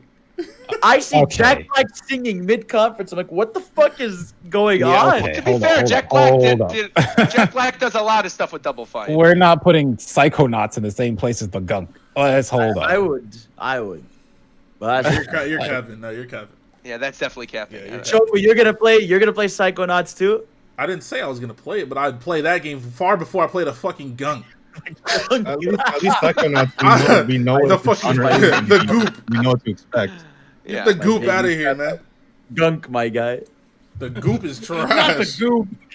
The Gunk. We got the ooze. Destiny 2. Shout out my nigga Ivan, bro. Coming for free. We got dude. Stalker 2.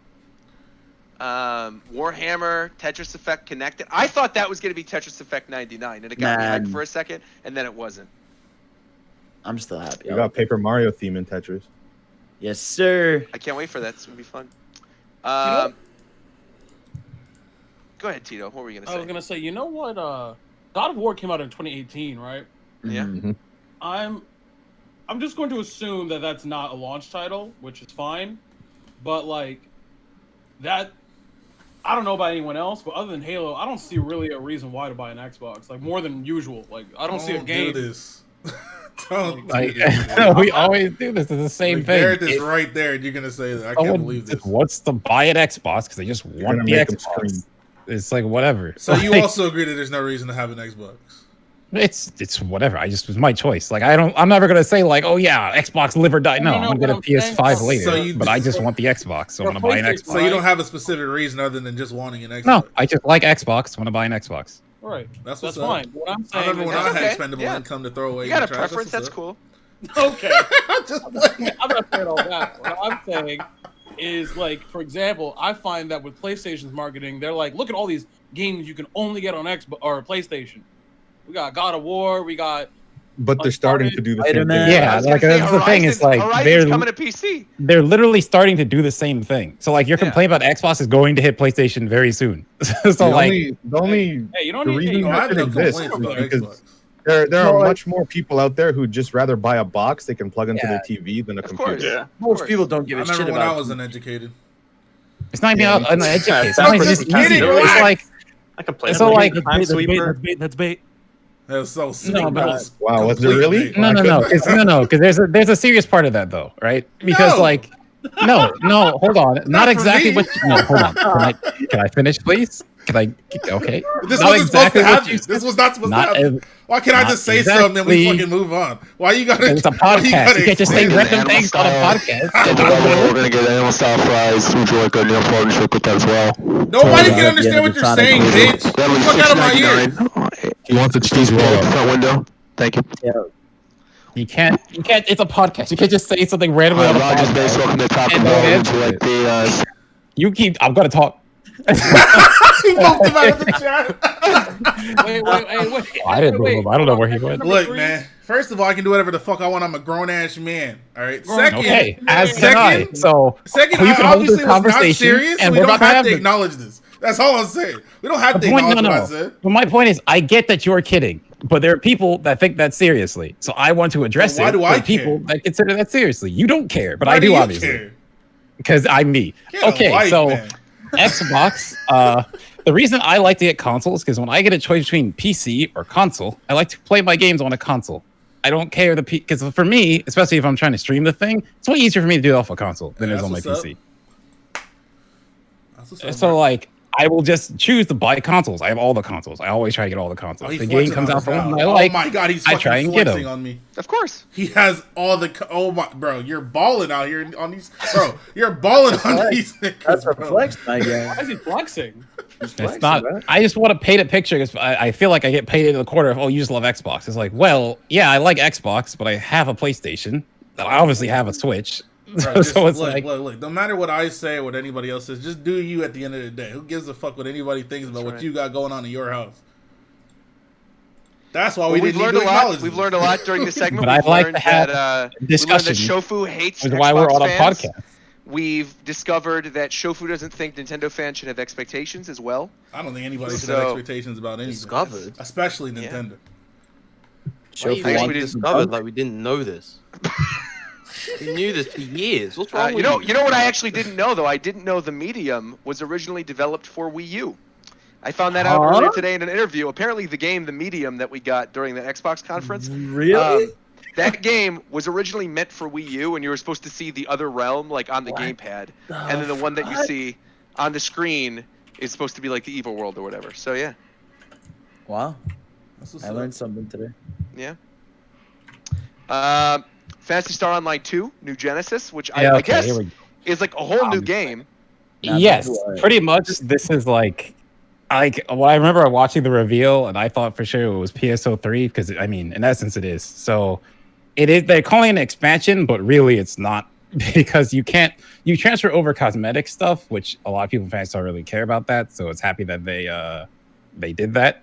But in terms of everything else, like currency, experience, all that stuff, you start over. So it's basically Phantasy Star Online 3.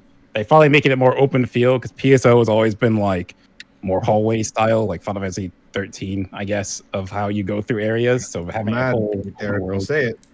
Hmm? Don't call Final Fantasy 13 a hallway. They can't handle that. I mean, it's been long enough. I mean, what else can I say?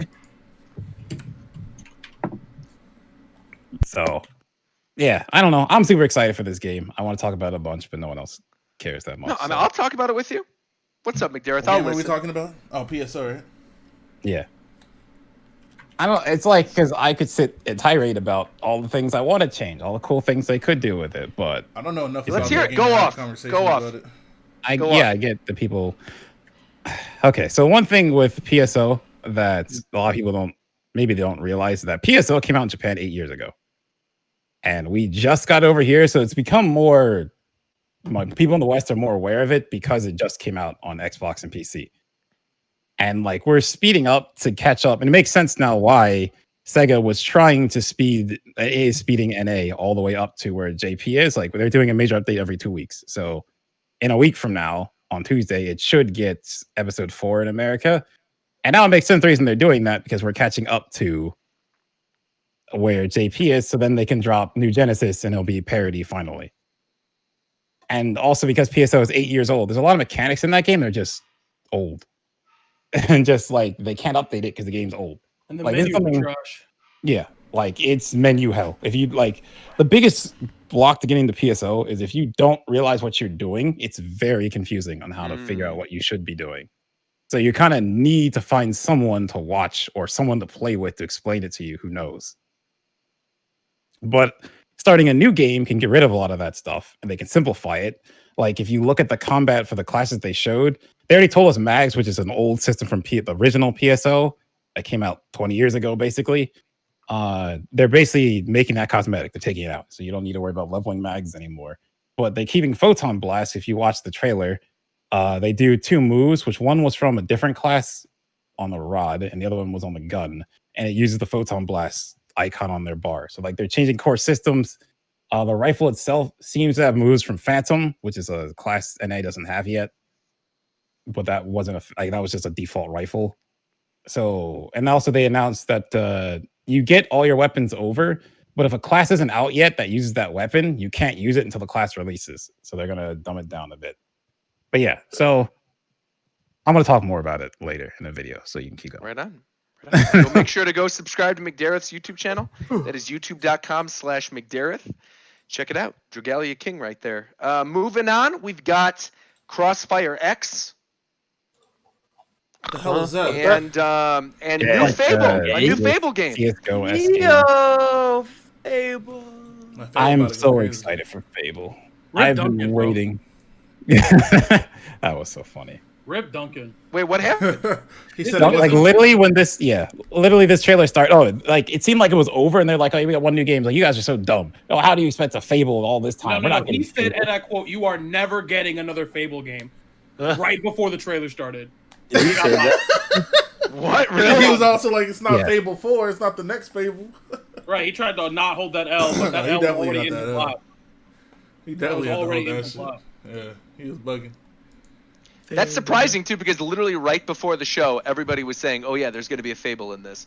Like everyone, all over Twitter. If you looked at any of the rumors about the Xbox thing, it was, "Yep, we're going to get Halo and a new Fable." So lit. Yeah. Well, speaking of L's, apparently L is real. Want to talk about that a little bit? What? All the Nintendo. I swear to God, I'm done with you guys. Your mic is too crusty, man. I handed you guys a segue. It was the perfect segue. We're talking about L's in Fable, L as in Luigi, the Nintendo leaks. I gave it to you, I know nothing about that. Nothing. Roger, these guys ain't from the 2401. I mean, I know. I'm from the 117. I ain't got time for no video games. Crazy. No, I actually understand that. Watch out. All right, you know what? I'm handing this segment to you. You go off. Let's talk a little bit about what's been happening recently. That was real. That's it. Okay, so they found in the Mario 64, like when they leaked all the beta files and stuff, that there are files in there for Luigi to be a playable character in the original Mario 64. Mm-hmm. We knew that though. Like that's been like dug up before, but this is the first time we've actually like seen any tangible evidence outside of them just being like, "Oh yeah, it was an idea we had." But I mean, if y'all want everyone to be able to, sorry, I'm far away because I'm fucking smoking because I'm irresponsible. But if y'all want an image I have of every single Gen 4 beta Pokemon so far, we could talk about it. But so I don't know if what was that going on Twitter where like someone was mad because was this all part of the same leak? The same Yeah, okay. Just a bunch of shit ton of leaks everywhere. Because it seemed like there were Pokemon people who were like pulling different information and then saying like, "Oh, I got the scoop on this thing," but it was all from the same like group of information that everybody else dumped. Basically, okay, let me hold on. Okay, real quick.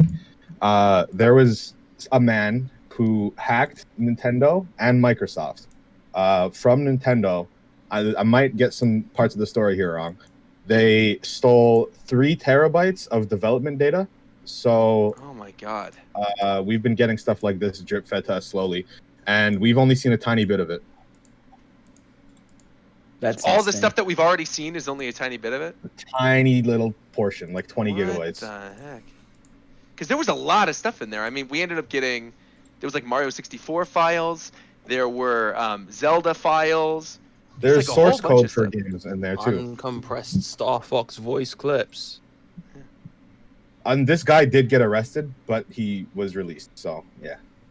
Wait, what? Wow. I didn't even know that far. I didn't know he was released. You can look it up. Like... if you just look up hacker Nintendo Microsoft, I'm sure it'll come up. Yoshi's old design is like horrifying. This was found in World Files. It's creepy as shit. I liked the uncompressed Star Fox stuff. That was pretty cool. Oh, that was great. Yeah, leaks. Yeah. You gonna talk about that Joe Rogan thing or no? Do you want to? You go on it? No, I'm not. Leave the conversation, Tito. Leave the conversation. Go ahead. You're up. No, I'm good. What? Okay. No, you can't bring it up and then go, "Oh, I'm good." It was a question. No, we're gonna talk about it. But Go you ahead. brought it up, so start the conversation. I really brought don't it up. want Talk. to. I really don't. Talk. Please. If you're really from the 117, you'd bring it up. Okay, What? but you're not. So why would I I told listen you to people from the 117 ain't got time for no damn video games. Talk to We him. gotta survive out here. Who the fuck plays video games? You. Nah, you got no proof. Yeah. all right. Rip his VODs. What the fuck? Joe Rogan says, if you play games, you're I just fucking want to let you guys know, No, Fidel's like, profile I just picture want- on Discord is a. What even is this, bro? Is that you in Smash as a Dragon Ball Z character? What this is this? It's like it's a shitty joke amongst my friends, like a shitty leak of myself in fucking Smash. It looks fucking dumb as shit. It's Bro. great. Wait, what? I just see an Okay. image of Falco throwing a bunch of money. No, No, he's you talking gotta about my click on his profile picture. If you tap on my Discord profile picture, It's Oh, him yeah, in yeah. Smash Bros. It's And he my looks like character. Gohan.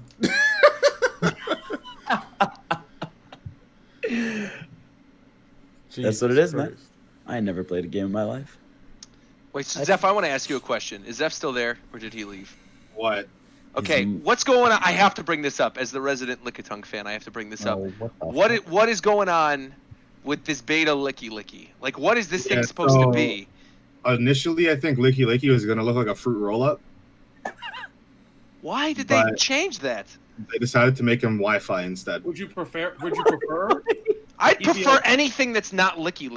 Current Licky is a disgusting abomination on the beautiful, perfect design that is Lickitung. The fact that Licky is just a fat version of Lickitung with a Wi-Fi thing on his chest. I hate him. Okay, he I got hate a everything problem, about him. I bro. hate his little drool bib. I hate his weird little curl. I hate him.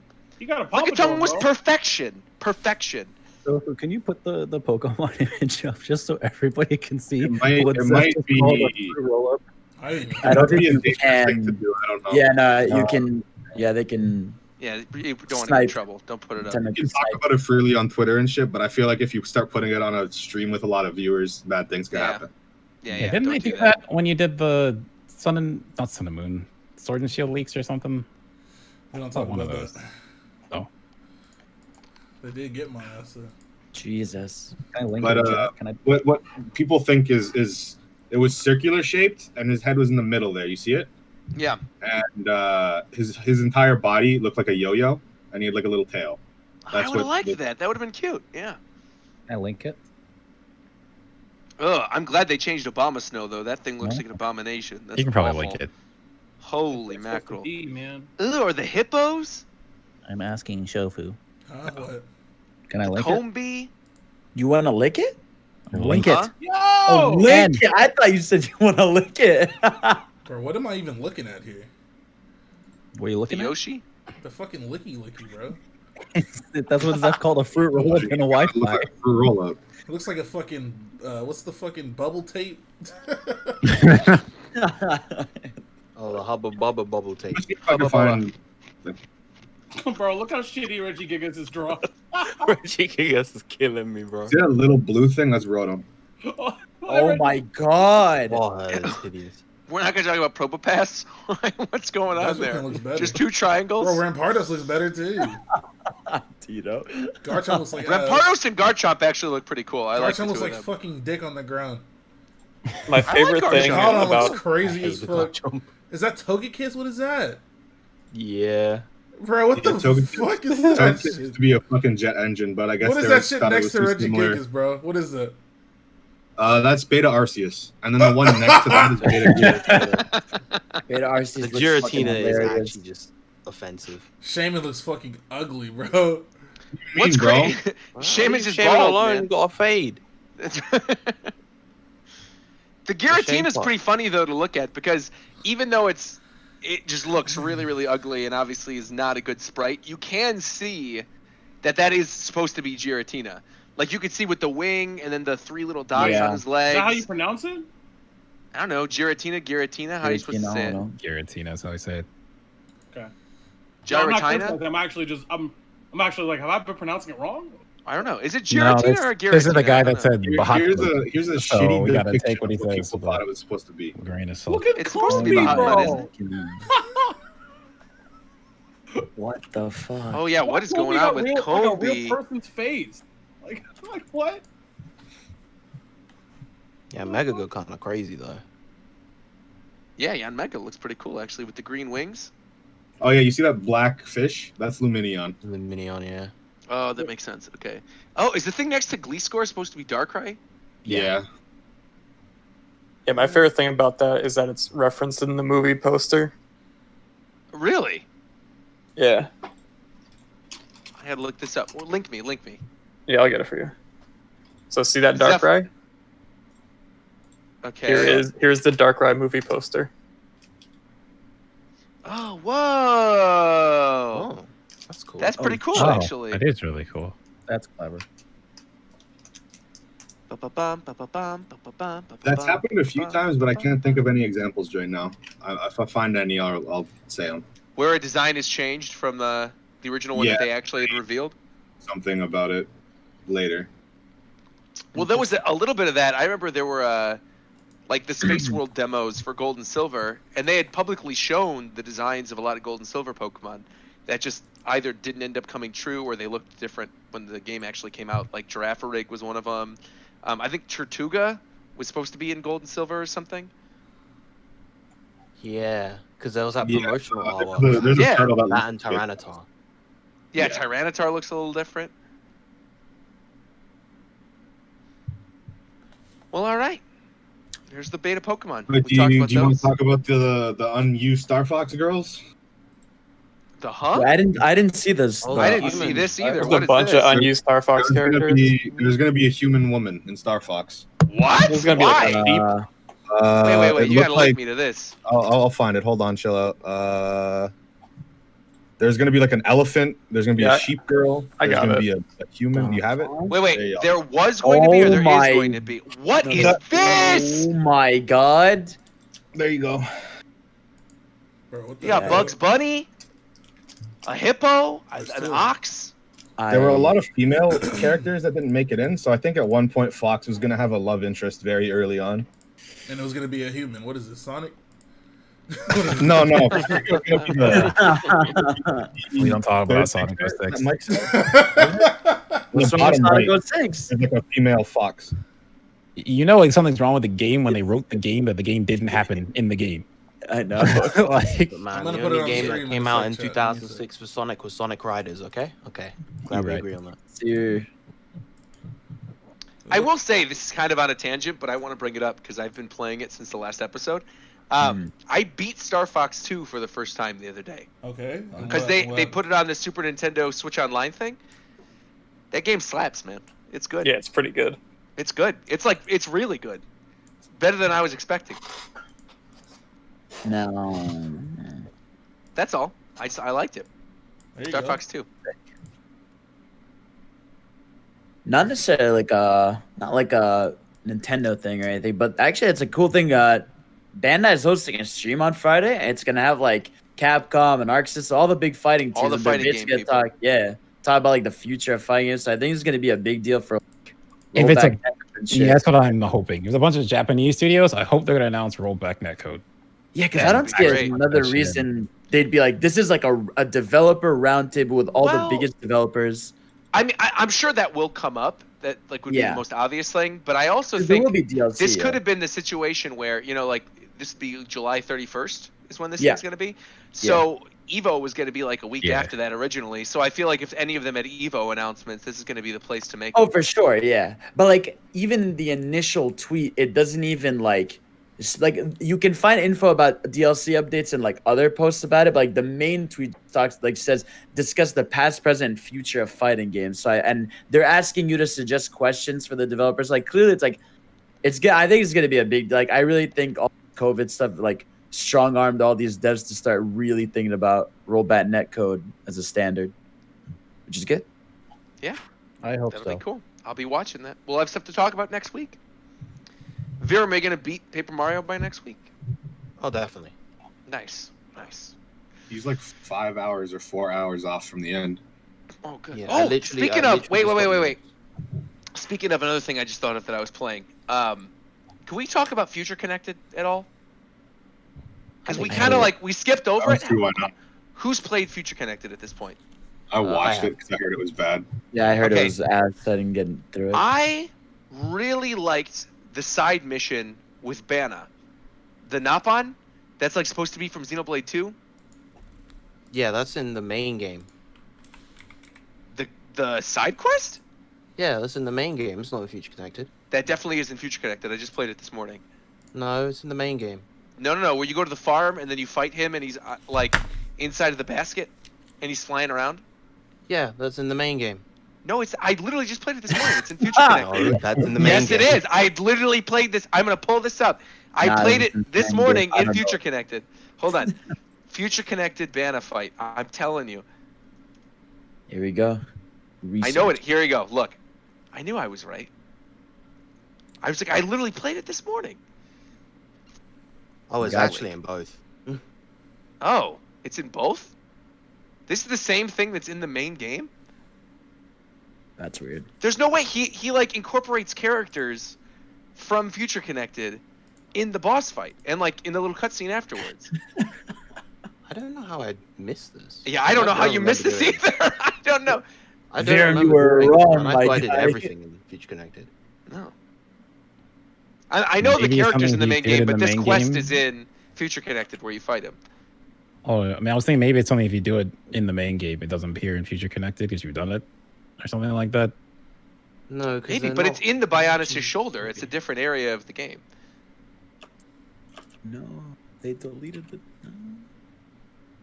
Well, anyway, that was fun, and yeah, Future Connected on the whole, I've been enjoying it. It was cool, getting all the little prospectors and stuff. Music's really good. For me, Future Connected highlighted that Xenoblade 1's core gameplay is carried largely by the quantity of characters that you have, because that helps a lot in terms of variety. When you strip that down to just having 4, where 2 of them already operate as 2 of the lesser interesting characters from the main game anyway, you kind of feel, and not to mention that's not even including the fact that the main game also strips away mechanics like visions and chain attacks. The main kind of combat gameplay feels much less interesting. Beyond that, I thought I liked what they did with the characters. I really liked the quiet moments, especially the kind of heart-to-hearts were in Future Connected. But the story itself, it's nice that it was like so focused on Melia and it gave her the closure that she needed, but the story itself was not great. I will say, since Zeph was talking about it earlier with like budget constraints and things that he thought like could have been in Paper Mario, but they were just left out at the last minute. I'm pretty sure Tyreo was supposed to be playable at some point. Like with the stuff that happens in Future Connected, and then the fact that there's even quiet moments with her, it feels really weird that she's as involved in the story as she is without actually having her as a party member. Yeah. They would have had to do a lot of work to make her a party member, because she would have actually required like a new set of moves, unlike, Kino unless like, I don't know, she had moves in the game when you battle her as a boss, they could have just reused those animations and turned them into her like regular abilities. Maybe. Yeah. I don't know. I was a little bummed by that, but on the whole, I enjoyed it. What other games have we been playing before we wrap this up? What else have you guys been playing? Min Min. Oh, Min Min. Oh my God. Oh yeah, we talk about Min Min. Let's talk about Min Min a little bit. I have nothing to. Just know I was right. What were you right about? What did you even say? Tell us, Tito. Tell us. What you got? When we announced that character, I said that's going to be the corniest character in all of Smash. Uh-huh. And it is. That's all I got to say. No, that's Kev. No, she's not. She's fun. Nah, there's way corny characters in this game. You're Kevin. Big corny. There's characters loaded with RNG bullshit in this game. Min Min's not even close to the corniest. No. She out here fucking... Hero's right there, bro. I love Hero, but that is by far the corniest character in the game. Yeah.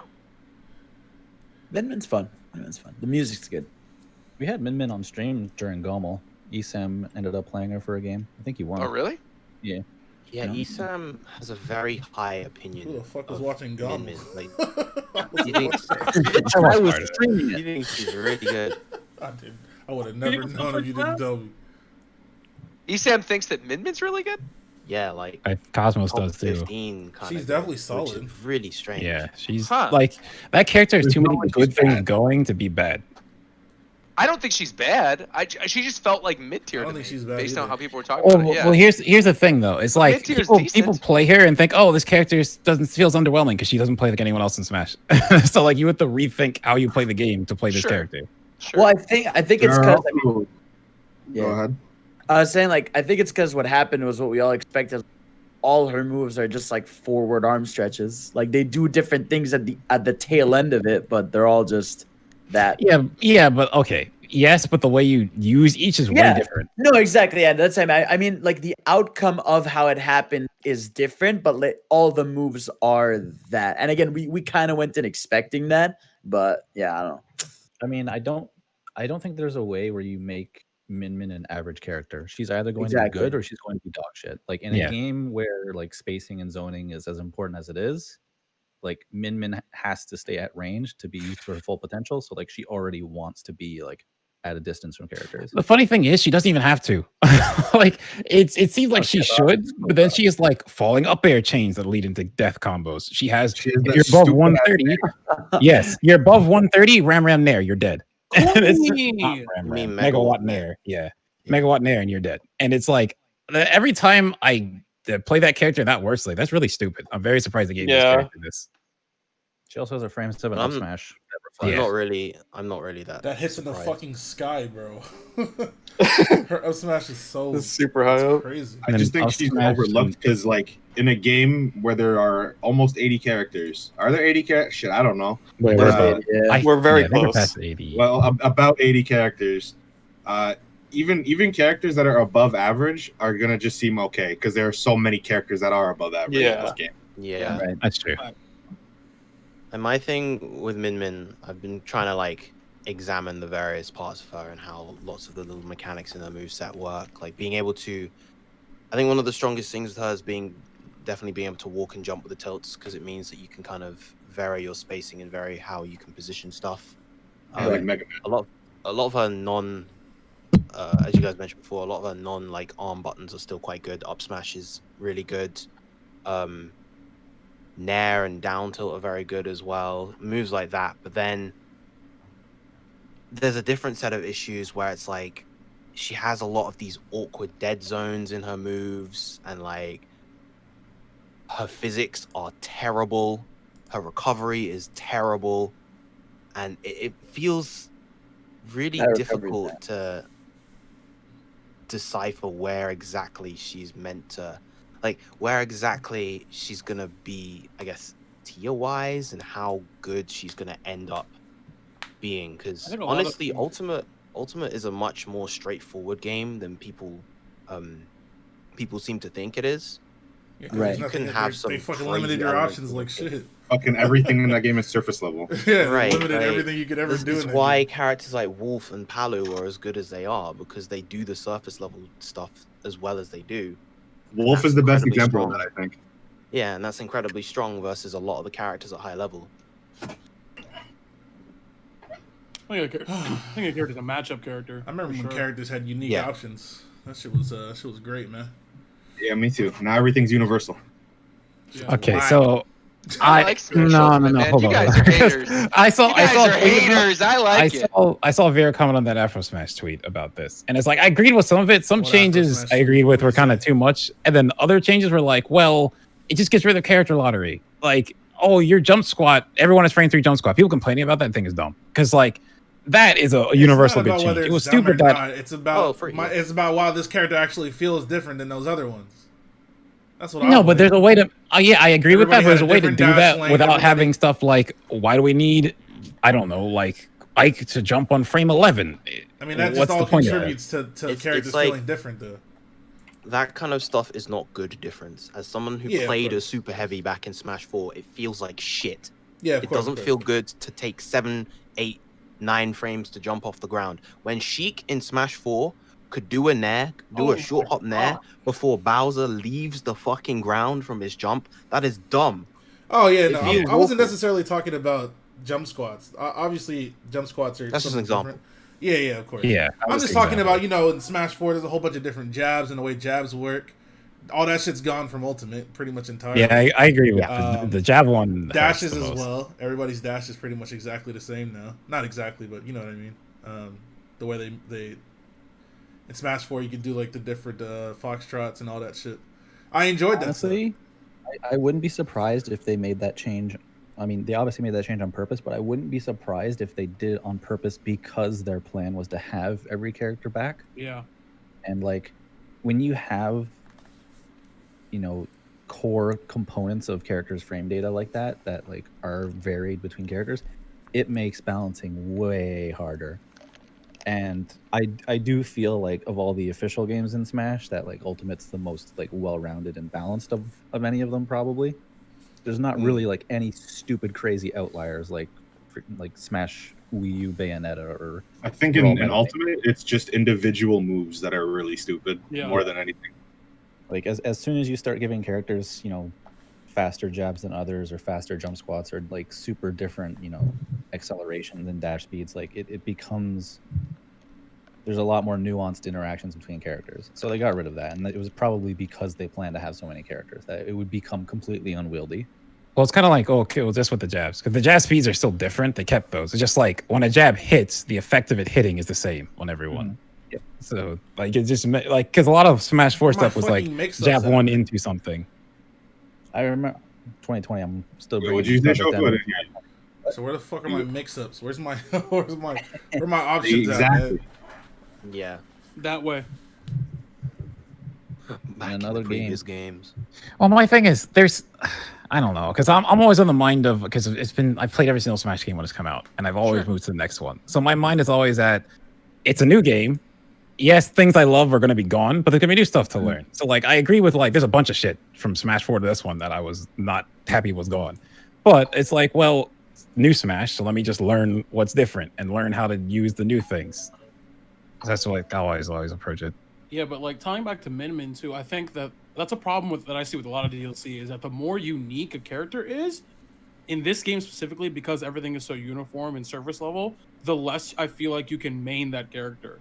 You know what I mean? Like the characters that do good against most characters in Ultimate are like Wolf, who like are like or Mario or Palutena or like these characters that do basic shit, but their frame data is OD. They have good guaranteed kill confirms and their recovery isn't shit.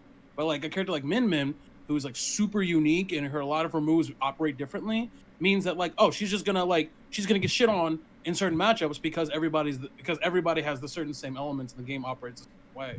So it's like, in a way, the more boring a character looks, like the more like standard a character looks, probably the better that character is. It's not like Bayonetta in Smash 4 where her kit is OD, and because of the way Smash 4 works, it makes her OD.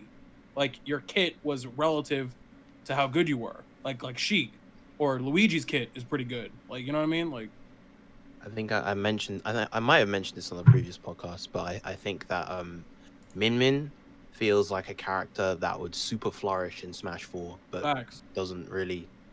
She would have been really the top tier. That's in this game. Yo, perfect pivot arms. Let's go. Ooh, that sounds crazy. I think it's just a design choice that does not benefit unique kits. Because in Ultimate or in Smash in general, how good your kit is relative to how good you are. But in Ultimate, I don't think that's the case. Like, yeah, Ultimate. The way I see it normally is Ultimate forces you to play with the opponent more so. A lot of past Smashes, you're playing your character, they're playing their character, and then you just interact. Yeah, occasionally. But this Ultimate's more so you're just playing Ultimate, and then you do what your character can do in Ultimate. Mimi's pretty fun. Also, I want to shout out the last patch for actually being good. Yeah, they buffed Incineroar. They were a lot more liberal with some of the changes they gave characters.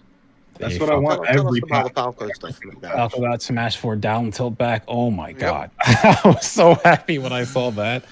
Down tilt buff is sick. The side B buff is like ultra stupid. I don't know why they gave him that. Nair buffs.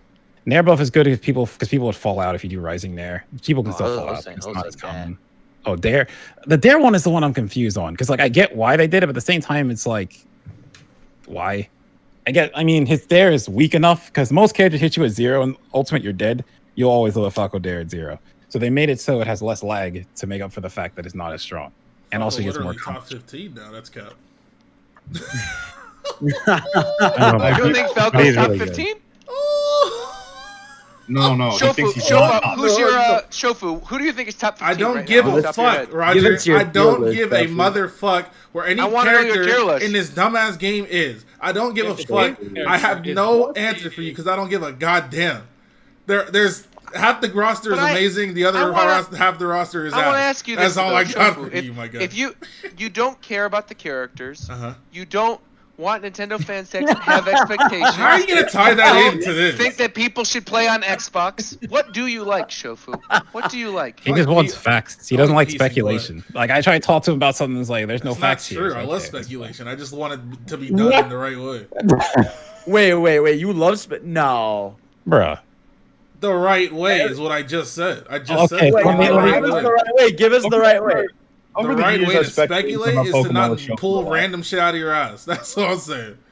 That's what speculation is. Aren't you the one who said you wanted Cooking Mama in Smash Brothers? What do you call that? Is that speculation or is that me wanting a character in Smash Brothers? I think it's speculation the way you were talking. Did I say, oh man, this character's gonna be in Smash Bros? Oh great. Well, I don't know. See it's I don't really want Cookie Mama in Smash Bros. I don't know if you're joking or not. I think you might be serious. I think people might think you're serious. It's not speculation. Me wanting something. Speculation requires expectation. That's right. Shofu's not expecting Cooking Mama to be in Smash. She just wants. Shofu doesn't want shit, you know. Speaking of all that, I have a question for everyone, but specifically for Vera, because I think I've had this conversation with Shofu. Out of all the broken characters in Smash, which is your favorite to watch, not to play against or play as? Smash 4 Cloud. Smash 4 Cloud. Like Beta Cloud. Like which one? Just top which level one? Smash 4 Cloud. I guess the one before the nerfs. Or like the thing is, before the nerfs, never really got to y'all talk to. Like pre nerf, Cloud didn't get to become as broken as like he was meant to become. Right. So even post nerf, Cloud was still fucking incredible. Right. And I just love watching that character. Like Tweak, Leo, like Komori Kiri was my favorite player to watch in Smash 4, which is an unpopular opinion. But I fucking loved watching him just dissect people with Cloud back air, and it's fucking great. I loved it. What game are you talking about? This game? Smash 4. Smash 4. No, yeah. For me, it was Smash 4 Luigi, bro. Vanilla Luigi. Oh my god. Vanilla Luigi was crazy. Down for a cyclone, bro. That character was so stupid. Okay, look. While y'all were out here watching streams every week, I and Shofu were at Xanadu watching Boss. What are you talking about? I took Shofu to Xanadu. Get his what money, are you talking about? Getting his money. We were all at Xanadu watching Boss win more money with that character than Zero made in the same amount of time. They it was crazy. For me, it was Sheik or Fox. I don't know if Fox was ever truly broken, but those two characters, I know for a fact if you're good with these two characters, you're not bad at the game. Luigi, it don't matter how long you've been playing this game. You pick Luigi, you fucking clap it. Luigi was pretty silly. Fox and Sheik specifically, like you had to actually have some kind of skill. You had to have some kind of neutral. First of all, Fox was broken. Let's not act like. I just said I don't think Fox is as broken as Sheik or fucking Luigi. Oh, okay. Bro, what I'm saying is those I just like characters that fight up close and you have to actually think about what you're fucking doing. Yeah, that's my favorite kind of character. Yeah. That boy, I love watching in this game, bro. Sheik has always been fun to watch, though. Like Renai versus Foe is still one of my favorite sets. At Genesis, that set was so good. Bro, fucking SmashCon Grand Finals, first one, still my favorite set I've ever seen. That was who was it? It was Zero and Esam, where Esam almost beat him. Oh yeah, Nissan brought out Yoshi. I remember. Yeah, he trolled with Yoshi. That was great. I want Sheik to be good in this game so bad. Sheik character was insane. I don't know what I would say my favorite to watch is. It's kind of like I feel like I have a couple. But I don't know which one I would put at the top. The only wrong answer is Meta Knight, Warjump. Oh, not Meta Knight. Fuck Meta Knight. Or Icy. Like Brawl Meta Knight? Yeah. Oh, Every Meta Knight. Ugh. I think my top 3 would be like Melee Falcon, PM Wolf, and Brawl Falco. Oh, like PM Wolf was PM so Wolf was clean. Energy Gems combo. Oh man. I forgot, bro. PM Wolf is one of my favorite things because it's like melee spacies were just kind of like happy accident, and I've always said and felt that like PM Wolf is like, what if a spacey was made on purpose? And he's like, he's not too overwhelming, but he's a very good character, and he's got some really cool stuff. I fuck with PM Ivysaur too. I don't know if they Yo, you like that plant Marth? Yeah, my boy Plant Marth. I loved PM Link when his boomerang was better than half the that character was stupid. Shofu? Boomerang. What a move. Oh, that's actually on the earlier point of how like Ultimate kind of, you know, normalized a lot of frame data just to like, you know, level the playing field a bit and equalize things. Is that what is happening in chat? What? So basically, there's a copy pasta that says, in truth, Shofu doesn't seem to like much of anything because he complains about one inconvenient thing in the game to justify calling it trash and then shuts his mind off from being optimistic in any sense of the word. Okay, now like I said in chat just now, that's cap, but that shit is funny, so. So I'm letting it rock. You don't know me, bitch. Wait.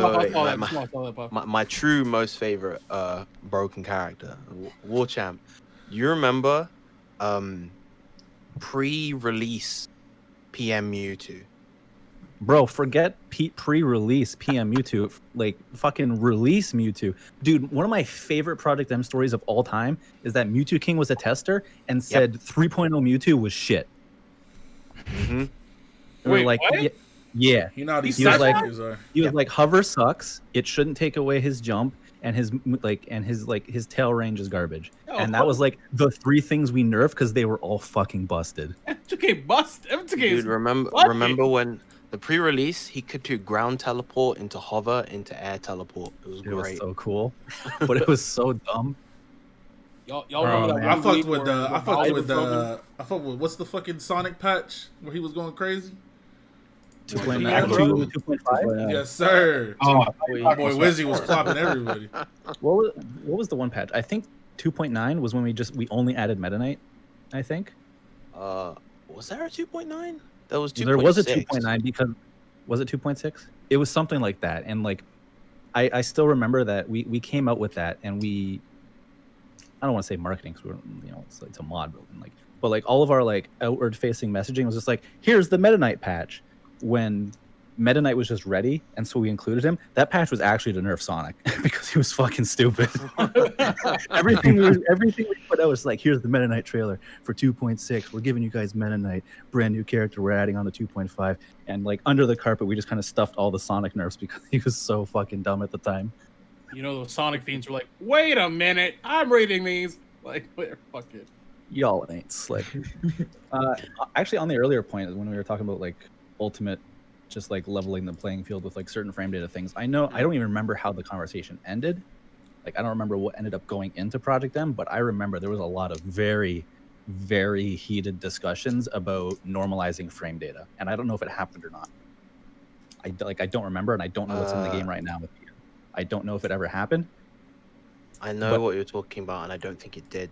I don't think it did either. But there was a lot of talk about either normalizing frame data for roles to just give everybody the exact same role frame data, or to have like 3 different categories. So there would be like light, medium, and heavy characters, and they would have the same frame data. So like Ganondorf and Bowser, both being heavy characters, they would have heavy rolls, and their rolls would all be however many frames, however much invincibility. And like it seems like a good idea on paper because it makes it easier to like understand those concepts, but it takes a lot of personality away from the character, especially if you want to do something with like a heavy character and give them like really fast rolls or something. Like you can't do it when you have systems like that. Yeah. My favorite thing about kind of like frame data and all that stuff is like when a character, like y'all remember in fucking Smash 4 where everyone was like, man, Bowser's crazy, and there was like a month of Bowser being like, oh my god, look how crazy Bowser is, and then like 3 people figured out the matchup and then no one talked about Bowser ever again. Yeah. Shit. That happens every Never day. again until he got like his set of buffs where he got up throw up air. Right, bro. That was in like the pre-release for Smash 3DS. Even I remember they had like those demo events and everybody was talking about Bowser. Larry La Bowser. Yep, back that's in the it. day. Oh my god, dude! People were flipping out about Mario up tilt combos. Yeah, 3DS Wario. The boy had vectoring. Vectoring. I forgot about vectoring.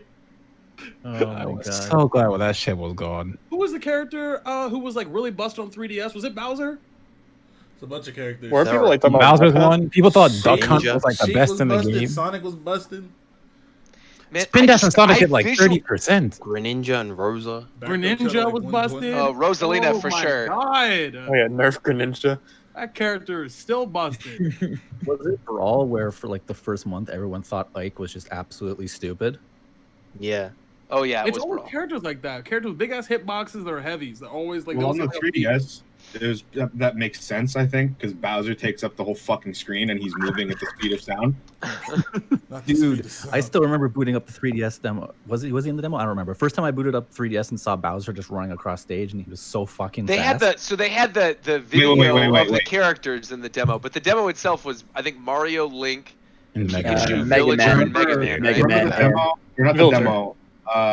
The patch before release patch where Bowser could Dacus across FD. Yes, I remember that.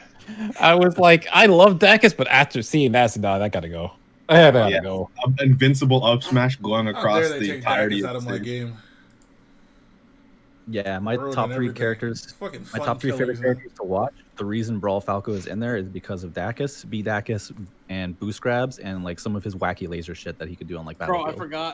I forgot about that. The Dacus with the Dacus with the Lucas with 2 in a fucking Combo. PM. Oh man, and Gatling combos. Bro, Dash bring attack it and all LP. back, man. Can I get some fucking tech in my damn game?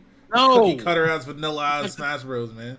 These dumbass kids don't know how to use their hands. Damn it, man. Little Timmy doesn't give a fuck about no damn tech. Why the fuck they gotta take it out? Well, no, because you gotta make sure he doesn't feel left out because he can't do it. He 'cause he's doesn't give a dumb. fuck. He doesn't even know about it. Nah, but he will. He has the internet. 2020. Okay, so he can learn too. Little Timmy gonna be Nah, Dacusing he's around. Bug. He gonna be sliding.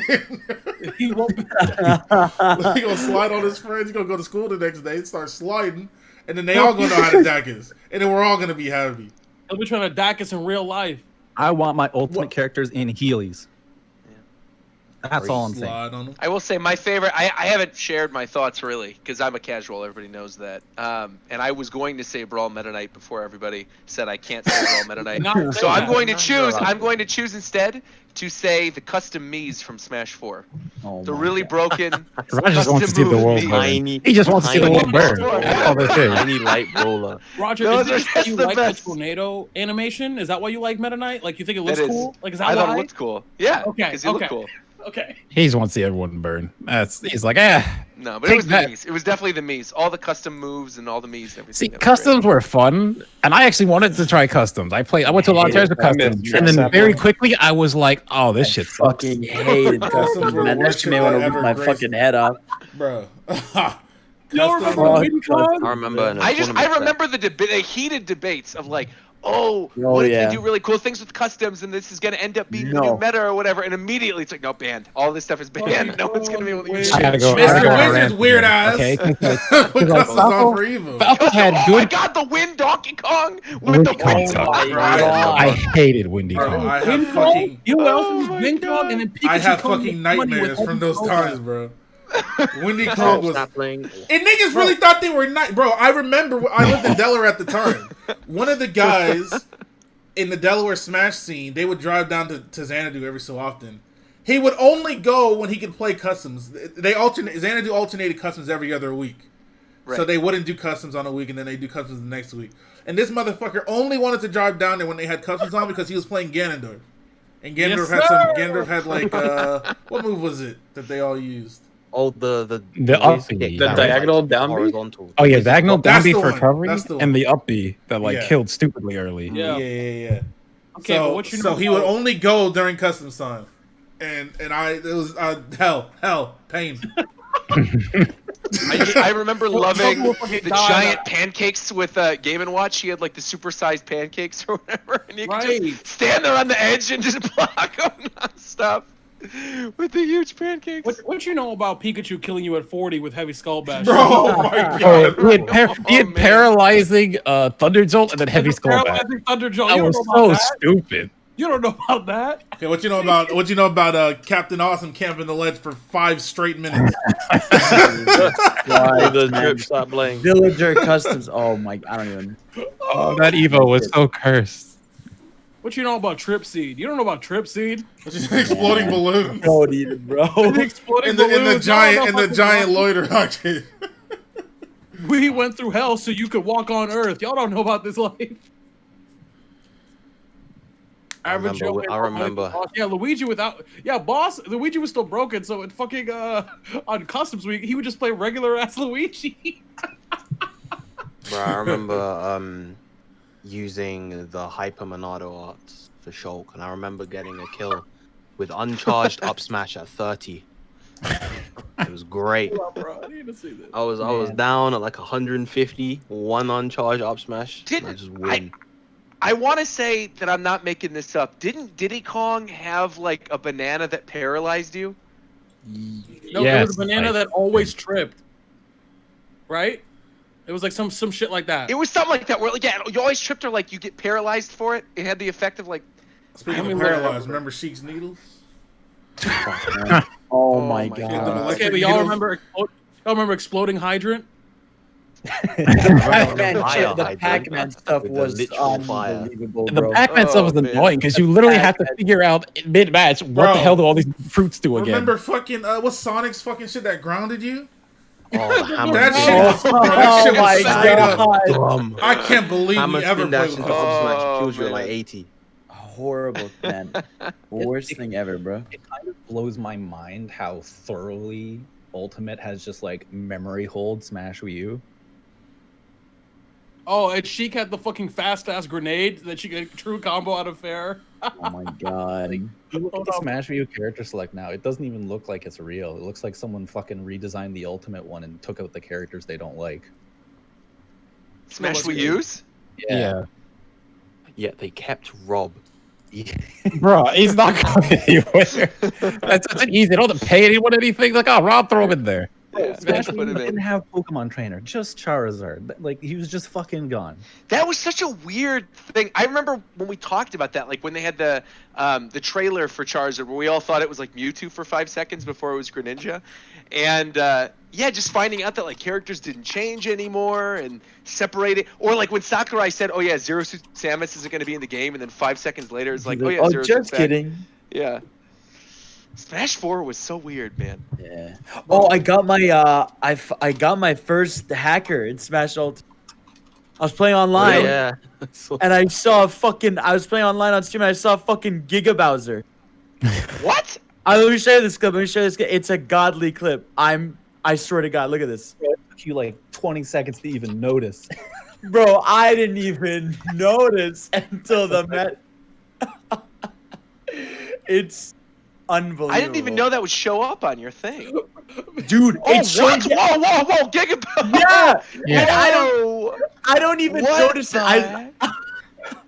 Because he's a boss. How did that work? He's a boss. So they have that in the game for like classic mode and stuff since he's a boss. I was losing it. I could not keep it together. Crazy. I could not keep it together. The same problem happened on Flippy recently too. You remember Because all Mario Fast Bike, bro? I have horrible. Dude, all the bosses are. How do you want me to say They're it? just characters in in the game code. Bro. Wait. This clip, man. Wait, what's going on? Because like beat his ass. Bro, because I look at the screen too during the splash screen, and I don't even notice. That is some terrible frame data. You're not thinking about it, of course. What kind of frame data is this? What the? Bro, I was. Oh my god, dude. This shit was.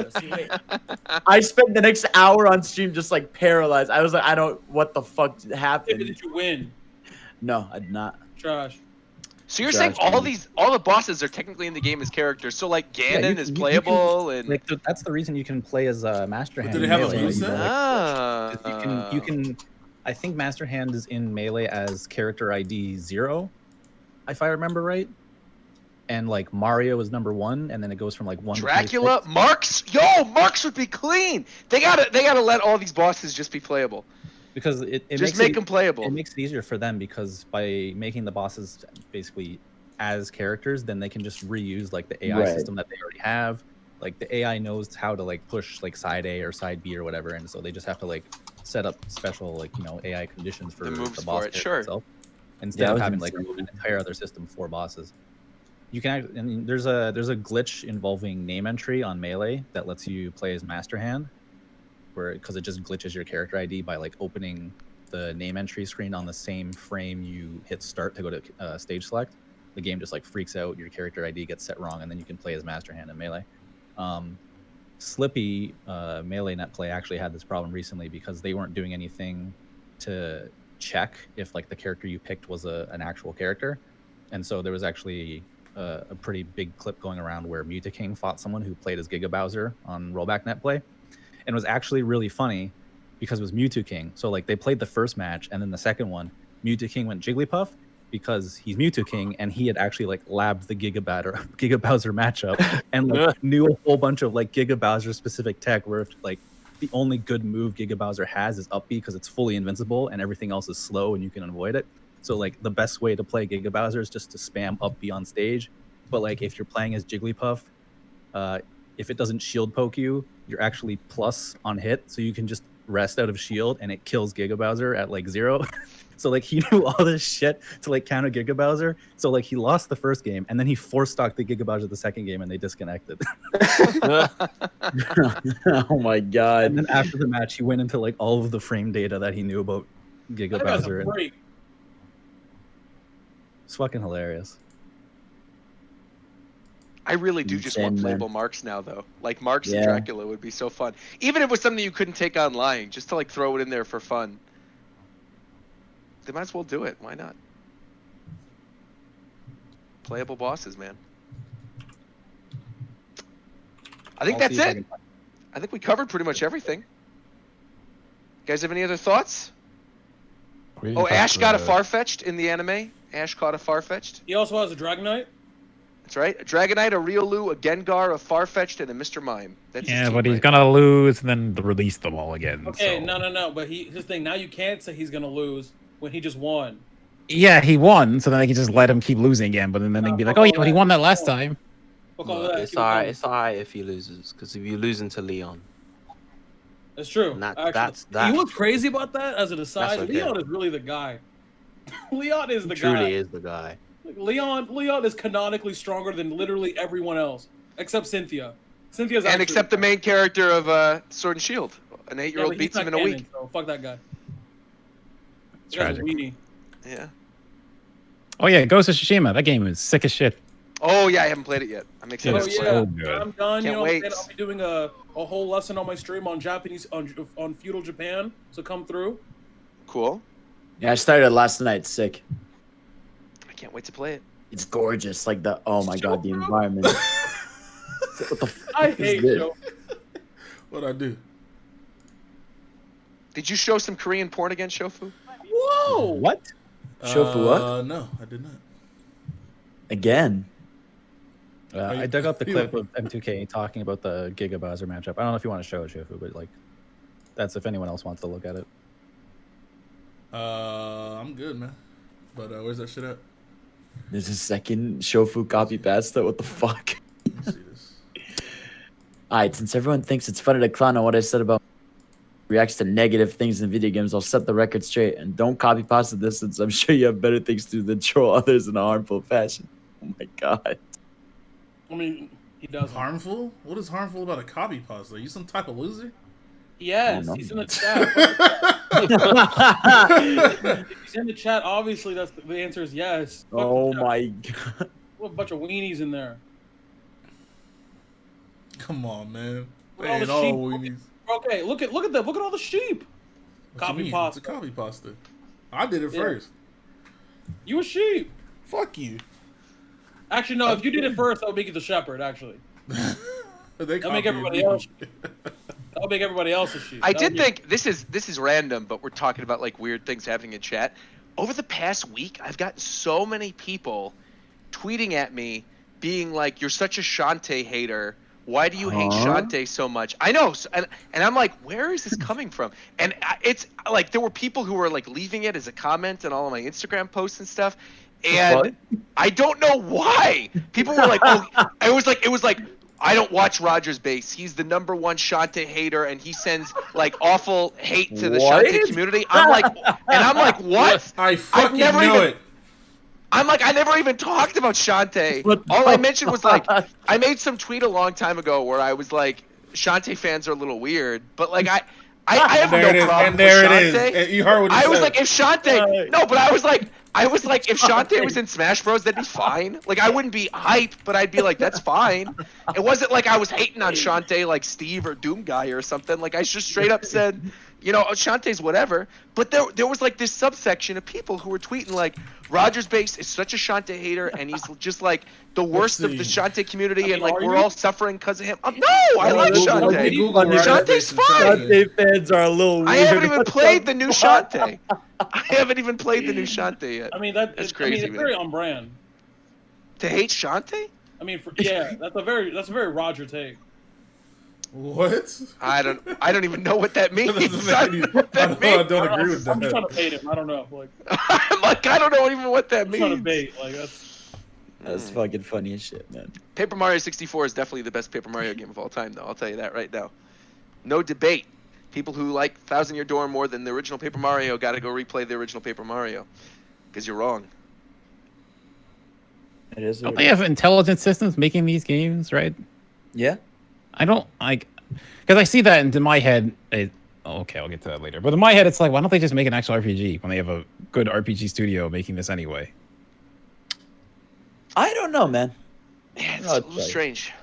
Because it's like they develop it, but they like coordinate with like the regular and Nintendo's like other internal teams. So it's like not fully them, I think. Like. Yeah, Nintendo's definitely the one saying make it this way. But it's like you have a studio that's known for RPGs and a series that could be an RPG. So why not? It's their break. That's fair enough, I guess. It is what it is. I'm biased because I want Sonic Chronicles to come back, and Sega bought Atlas, but that series is dead. Listen, McDarrett, let's talk. You and me here. Where's our Sonic game? They told us we'd get this in March. And they said it was delayed to April. Me, like, I don't like Sonic as well. V, you like Sonic? Okay, let's talk all three of us. Let's. Where is it? So I felt the same way until they said, "Yeah, we're gonna actually try and make a good game rather than rushing it out." So now you think they're just waiting? Yeah, I'm just chilling until they announce something, since they're finally thinking with their heads and not dumping stuff. I don't like Sega. Just this whole past year has been doing a lot of smarter stuff, like new Genesis, PSO finally coming to the West. Although that was definitely Microsoft's. They've just been in general making much better decisions. So I think Sonic is in better hands now, at least. They by this point. Xbox, by the way. Wait, what? Is that a price yet? I'm not gonna buy it. I'm just curious. No, none of them. Nope. That Sony is weird. and Microsoft it doesn't have a price yet. Have they announced their? Have they announced their digital only version of Xbox? Nope. No. Apparently that's in August. What the heck? They're both like. I don't even know what's digital going on. only version of Xbox. I'm looking in the chat right now. What I don't even know hell? what is happening in the chat. Look at the size of those big Booba Loopa bang bangs, those Congo bongos, those jiggly gyros, those plumpa lumpa dump pow pows, succulent sucker sucks, whoopee cushion yum yums, triple nipple wham whams, those bouncing bigelows, those big fat hooter shooters. Wait, I got nothing against Shofu on a personal level. I just believe that he doesn't acknowledge that with how popular. He needs to be more careful how he describes his dislike about certain video game gripes. Why y'all take this seriously, bro? It's that same guy. It's the same guy. I don't know, but that's funny because I feel like me and you had that discussion before over something stupid. Listen, I've definitely had it over One Piece before. People have gotten so mad at me. They're like, "You're a figurehead in the One Piece community. You can't say a chapter's bad." I'm like, "What?" Cap. Oh, I think it was How? Pokken. I think after you threw your controller and the community flipped. No, they were on I think it was ass after 'cause that. I threw my controller that I paid money for in the trash can, and they were like, "Oh my god, Shofu, you're fucking villainified." You You threw away your Pokken controller? Why'd you throw it away? Because not even threw it away. He was in his apartment. on my and threw it balcony. out the window. Threw it For into the content. What do you mean? You threw it out the It window. was just, bro. Why would anybody get mad about that? I know it was really stupid, but people got really pissed. about that. People are very, very sad. I had like 3 of those controllers. This shit's like $20. I thought, why not just make a tweet real quick? You know what I'm saying? It'd be funny.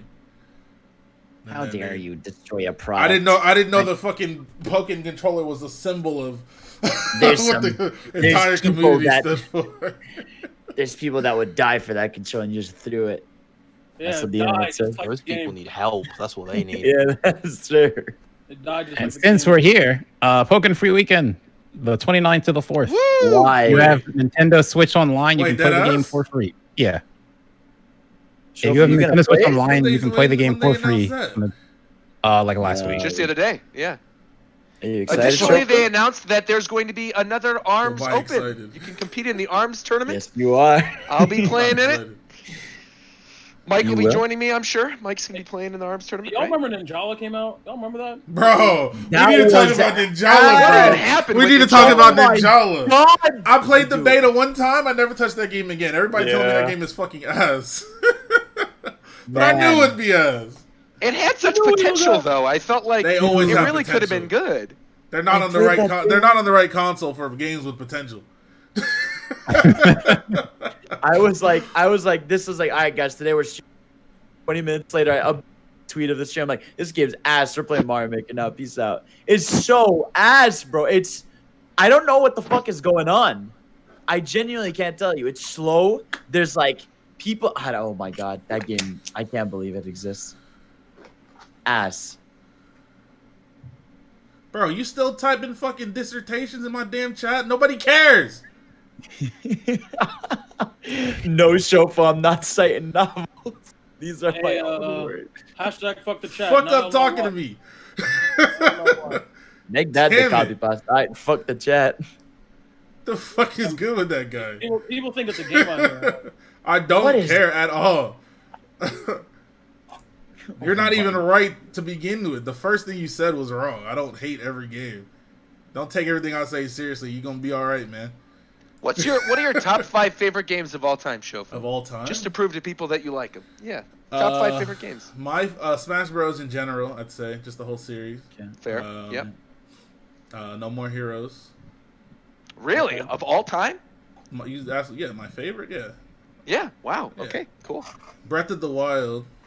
Just because that's my Good very choice. that's my very first time actually completing a Zelda game. I dabbled in a couple of them before, but that experience was very brand new to me. Shit. Cool. Cool. What else we got? You know what I'm saying? I guess Pokemon. You know, Pokemon been lacking, but you know, I got a lot of history with that joint. You know what I'm saying? Yeah. That's the bag. I don't know if I have a fifth, just because. Definitely I not don't know. Smite. Smite. 100% Smite. I was going to say Smite. No. Mm. That game is fucking. They see you can play Smite and not like Smite. Big on the 'Cause ground. that game has If issues. Smite didn't have gods and mythological beings in it, I wouldn't touch that game. It's the fucking, it's the 100%. aesthetic, man. Or if it had a Oh, developer damn. that isn't named Hi-Res, it'd probably be really good. It's tragic. Bro, high res, man. That's why I haven't touched that other game, Root Company. You know that shit gonna drop off in about a week. Yeah. If it doesn't hit, they're They're gonna gonna kill it. patch the game and fuck everything up, and it's gonna be over. EFM. Anybody else want to share their favorite games of all time thoughts? Because it's a question we get all the time. We might as well answer it while we're here. There's probably No, Seems yeah, like a three by nice three. positive way to end this episode. We're going down Going the order, ladder. I guess. Yeah, we'll just go Discord order. Go ahead. Bottom. Okay, I guess. Let's see. So my top 5, I won't order them. I'll just smash yeah. Like every game just ends up becoming my favorite. We got Sonic Mania, Mario Odyssey, Breath of the Wild, and Dragon Ball Fighters. There you go. All Switch games. Fighters is, well, I mean, yeah, it's on Switch, but I play it on PlayStation. But All right. yeah, Cuphead we're doing number 6. Series or what are we doing? Just any in general. Well, games. Could be series, could be games, doesn't matter. My favorite game ever is God of War. The more I think about it, the more that becomes true. Let's see, then probably Heart Gold, Soul Silver. Probably Sly Cooper 2 to be specific. Crashes 1, 2, and 3. I'll just make them one. Basically the same game. And then I'll say probably my 5th, to be completely honest, is it's probably Left 4 Dead 2. Okay. All right. Okay, so McDareth? Smash is just a series. World of Warcraft, even though the game is dead now, but I loved it. I loved it too much in the past. It was always up there. Sonic series. Yes, sir. Xenoblade. Wait, that's cheating. Sonic has way too many games. That's there's a lot of Sonic games I like, so I don't know. I don't like picking a single game. I just That's like fine. That's fair. series. You can do it however you want. It doesn't matter. It doesn't matter. If it's a single Sonic game, it's Sonic Rush. But there I we go. like There we Sonic. go. It's a good one. It's a good one. And the Xenoblade series, the one always has a special place in my heart, but I like 2 more than 1 as a game. Yeah, I feel exactly the same way. Yeah, that's basically it. Mike? Is this top 5? Top 5. Okay. I guess number 1 is Smash. I've been leaning a bit towards Ultimate recently. It used to be 64. But free-for-alls and Ultimate are just really fun. Portal 2, Overwatch, Breath of the Wild, and Viva Pinata. Nice. I like that you said Overwatch, because I'm going to bring up Overwatch too. I was going to say Overwatch is in my 5. My favorite of all time is Super Metroid. It's my favorite game of all time. I love it. Smash is a series for sure. I think I'm there with Shofu. I'd say Breath of the Wild. I think Breath of the Wild is like an unbelievable Zelda experience. I love Zelda as a franchise, but I feel like Breath of the Wild really did feel like something very different and something very special. And I have a lot of nostalgia for like when the Switch was first coming out and playing it like early and getting to experience all that stuff and talking to people about it. It was just super fun. Chrono Trigger, definitely my favorite RPG of all time. I love it. And and Overwatch. Overwatch. Yeah. That's interesting. I love it. I don't know. I'm with Mike. I thought I was going to be alone in saying it, so I'm glad someone else brought it up, but I love it. That would be like top 20. I love Overwatch. Yeah. Viram? Smash, Xenoblade 2, yes, sir. Persona 5 Royal, Wonderful 101, and Sonic Mania. And I also want to give a special shout out to Chrono Trigger as somebody that only played it like a couple months ago. That game holds up phenomenally well. It really is good. It's actually incredible. Like, that game is 25 years old, and it's aged so much better than a lot of like modern RPGs. Yeah, a lot of modern games. I've said it time and time again, man. Like, I really, truly believe my perfect dream game would be if they took Chrono Trigger as it is, and they put it in the Octopath Traveler engine, and they just threw it on Switch. They could literally just do that. They don't need to remake it any other way. Just like do it like how they did Octopath Traveler. Happy. Orchestrated music. Oh my God! Could you imagine if they took the team, they did the music in Octopath Traveler, and redid the Chrono Trigger soundtrack? Oh my God! Incredible. I would lose it. I'm waiting for like I always joke about it because like the most viewed reaction I've ever done on YouTube ever was to Ultimate, where like everybody was here, and people are always like, "What would be the thing that would make you scream more than that?" Or like, "What would be the bigger reaction?" That would be it. If they ever did that, Chrono Trigger and the Octopath Traveler engine, I don't know what I would do, man. Did you see that game today? The one that got like funded on Kickstarter right away, which is basically like a Suikoden like spiritual successor, and it literally looks like Octopath, but it like looks really good. Yeah, I know what one you're talking about. It's not Atrian Odyssey. It's Something with an E. Eiyuden Chronicle. Eiyuden Chronicle. Yeah. That's right. But it looks so good visually. Yeah. Who's up? Me, I guess. All right, come on. I'm gonna do specific games just because I think my answers would change a bit if I had to pick like series or franchises or something. Even though like, I guess half of my top 5 would probably stay the same. It's hard to pick 5. I feel like I have like 8 or so games that are like my top favorites. Yeah, I have like 3x3 here. Yeah. You ask me like my top 5, and it's probably going to be like a random 5, like from that list of 8 or 9 every single time. Yeah. So I'm going to go with Harvest Moon 64. That's a good one. Project M, and like Smash as a series would be if I had to like pick franchise. Red Alert 2 as a specific Command and Conquer entry, although I love the whole franchise while it was still being made by Westwood. I made my username for Command and Conquer Tiberian Sun when I was like 8 years old. I'm 29 now, so oh my god, I've been War Champ 7 for over. I've been War Champ 7 for over 2 decades. Shofu, I like that Shofu said that we're both older than you. Okay, he's like, you're old. Man. You speak for your damn self, old man. You're older than me. No, the fuck I'm not. Yes, you are. Sure. How old are you, When's Rogers your birthday? Base? Rogers 30. Base, how old are you, man? You're 30? 30. Shut your old ass up. You're 30. No, the fuck I'm You're not. literally my age, bro. I'm not Yes, the you same are. age. No, I'm not. Yes, you are. No, when were you I'm born? not. When were you born? What do you mean?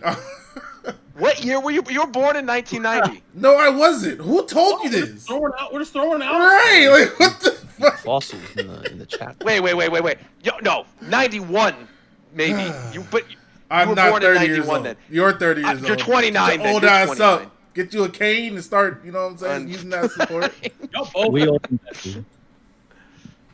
Man. Harvest Moon 64, Project M, Red Alert 2, Warcraft 3. Spent a lot of years on that game. And Ocarina of Time. And I'm gonna outlive Shofu out of spite right now. I can't believe this man said I was old. That's unbelievable. God. Jesus Christ. I heard Roger's base is at least 35. Right, that boy about 37 years old. Ask Roger, when did you turn 38, bro? Bro, right. How you 39 still making YouTube videos? That's crazy. You're reading One Piece. You're 42? Bro, you're 40 and you're still reading One Piece? I remember when I was 40. I'll be mid-30s when One Piece ends, man. I'll be probably late 30s when One Piece ends. Bro, You're gonna be 50. You in your late 30s right now. Talk about. What are you talking about? Damn, bro. I hope I look as good as Roger does when I'm 42. He don't look a day over 30. Oh my god. It's not like it's constantly increasing. He don't look a It's day how it's over 30, but he's fluctuating. 45. It's fluctuating That shit between like crazy. late 30s and early 40s. It's going back and forth. That's crazy. man. Bro. Roger, you can retire, bro. 45, you almost there, bro. Does YouTube That give boy out don't retirement look- plan? That boy don't look a day over 30, man. 40, bro. Roger's gonna be 87 years old, lying in the hospital on his deathbed, and he's gonna bust open his Amazon holo book for the final chapter of One Piece. And guess what? And then ending up with trash. You're probably right actually about that. I know. Ending probably I is am gonna right. suck. I am right. Hey, yo, but speaking of manga's ending, shout outs to Haikyuu coming up with a Shout good out to ending. Attack on Titan. Oh my Consistently god. good series with a consistently good ending. Oh. Haikyuu did. I want to watch the rest of Haikyuu. I want to watch the rest of Haikyuu. Do it. But- Hey, Roger, go ahead and watch Monster Girl Doctor, bro, and get back to me. What is that? Just So one of your- go ahead. It's on Your Crunchyroll, bro. hentai? So, does that have any connection to the first series or no? I don't know, but it's on Crunchyroll, bro. Just go watch it and get back to me. What's it called? Monster Girl 3? Monster Girl Monster Doctor, Girl bro. Doctor. Oh, that just shit watch is it. trash. Don't watch that bullshit. I'm not gonna watch watch it and get back to me, Yo, bro. he's too old to waste time on all this anime. What are you That's talking right. If That's right. we start talking about anime, we're going for another 2 hours. No, Attack on Titan, man. I just want to say this. The manga of Attack on Titan right now is like we've got 5 more chapters left. It's so good. It's so good. Like it's what Isayama did with that series is what I'm hoping Oda's gonna do at the end of One Piece, man. Because it's perfection. So my It thing, I subverts feel like expectations in the right way. It's so good. I feel like at this point, no matter what he does with One Piece, it's gonna be somewhat disappointing. It's been going on for too long. Yeah, it's just like, yeah. How do you actually wrap this up in a satisfactory way after all this time? Yeah, you're probably right. It's too late. And here I am, 80 years old, still making YouTube videos about One Piece. I don't know if I'll ever see the end of One Piece, man. I mean, you will. I mean, what are you now? 43. So by the time 80. I just said I was 80, man. Yeah, you're like years old, huh? 87. Someone typed 85. Someone said hashtag ad, hashtag free product, hashtag midlife crisis. You know what I just thought of? You know I don't know if you guys ever watched this. It was like an old YouTube video where it was like a Japanese music video, and it was the drawing of the guy and the clock, and it was to like a Muse song where like time was going too fast. You know what I'm talking about? I know there's gonna be somebody in the chat who knows what I'm talking about. It's a Muse music video, but oh my god, I gotta find this. Hold on. I think my dad knows that one. You could talk to him. Time. So you're an asshole, Fidel. I'll tell you. Hold on. I know somebody in the chat's gonna know what I'm talking about. This just makes it so much worse. It's a Muse. It definitely is a Muse song. It's a Muse I think song. of Knights of Sidonia, but I don't think the video's like that. No. It's like a fan thing that was on YouTube. Oh, okay. Then yeah, no, I don't know. Like sad clock music video, Japan. I'm just gonna type this in and see if I find it. No, I can't find it. Dang. If anyone knows what I'm talking about, please link it to me. Where it's like the old guy. Oh man, my old man memory's acting up, dude. I can't remember anymore. Messes We you keep up. going. We wrapping up. I got another fun game question if we want to keep talking about shit. Yeah, let's do it. Why not? We got one more. Let's do it. All right, I'm gonna go first just so everybody else has time to think about this because I think this is something that a couple people are gonna have to kind of dig into the memory banks to think of. But like, my question would be, what is maybe not your favorite game mechanic ever, but like one of your top fave game mechanics ever? Because the one I'm gonna say is one I think about a lot, and it's the job system in Final Fantasy Tactics Advance. That's a good choice. Shit. I good. have never encountered a system as like interesting and engaging in probably any game ever. Like the whole concept of switching your character to a job, there's certain weapons that only that job can use, and the weapon has a skill tied to it, and you have to use that weapon in enough battles to master the skill, and then you can use that skill without that weapon equipped. And in order to change jobs, if you want to do like Black Mage, you needed to master 2 skills from one class and 2 skills from another class, and then you can switch to Black Mage and start learning the skills for that class. It was such a cool system, and I love it so much. Okay. Wow, that's a good choice. Oh, shout out. Whoever, wait. Who just, Togashi. Yo, thank you for linking me. The name of the song is Exogenesis Symphony Part 3, and the music video is called Redemption. That's the song I was talking about earlier. This is totally the video. I'm going to cry. I can't look at this. I have to think about what I like in video games. All right, go ahead, Fidel. You're starting.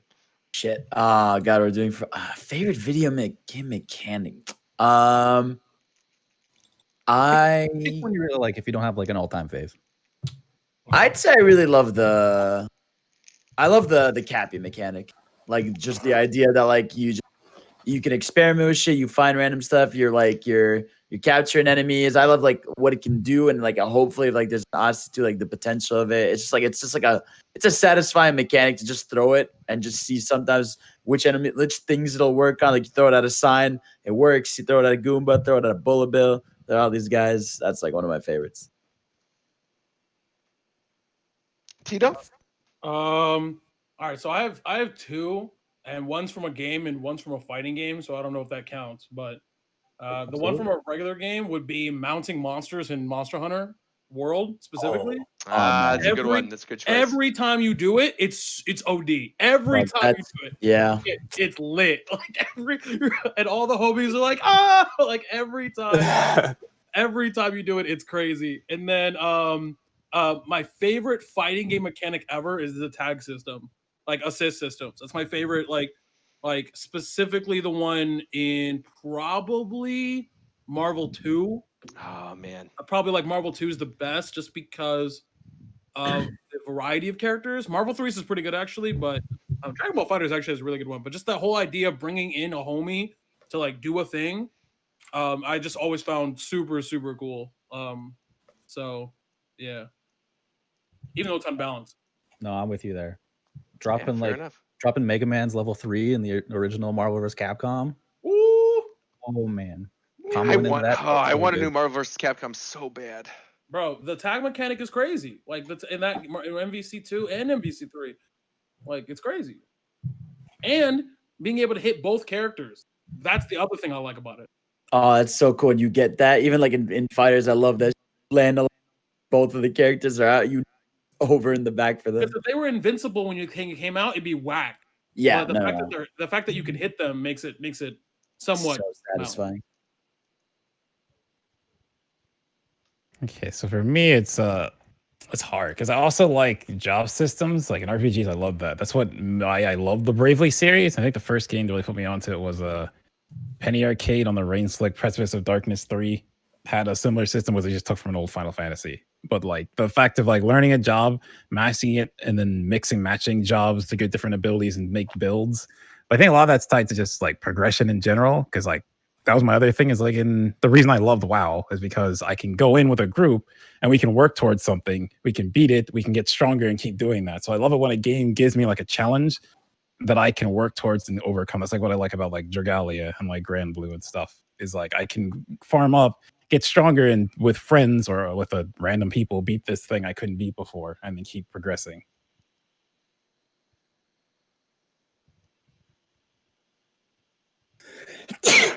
Oh, bless you.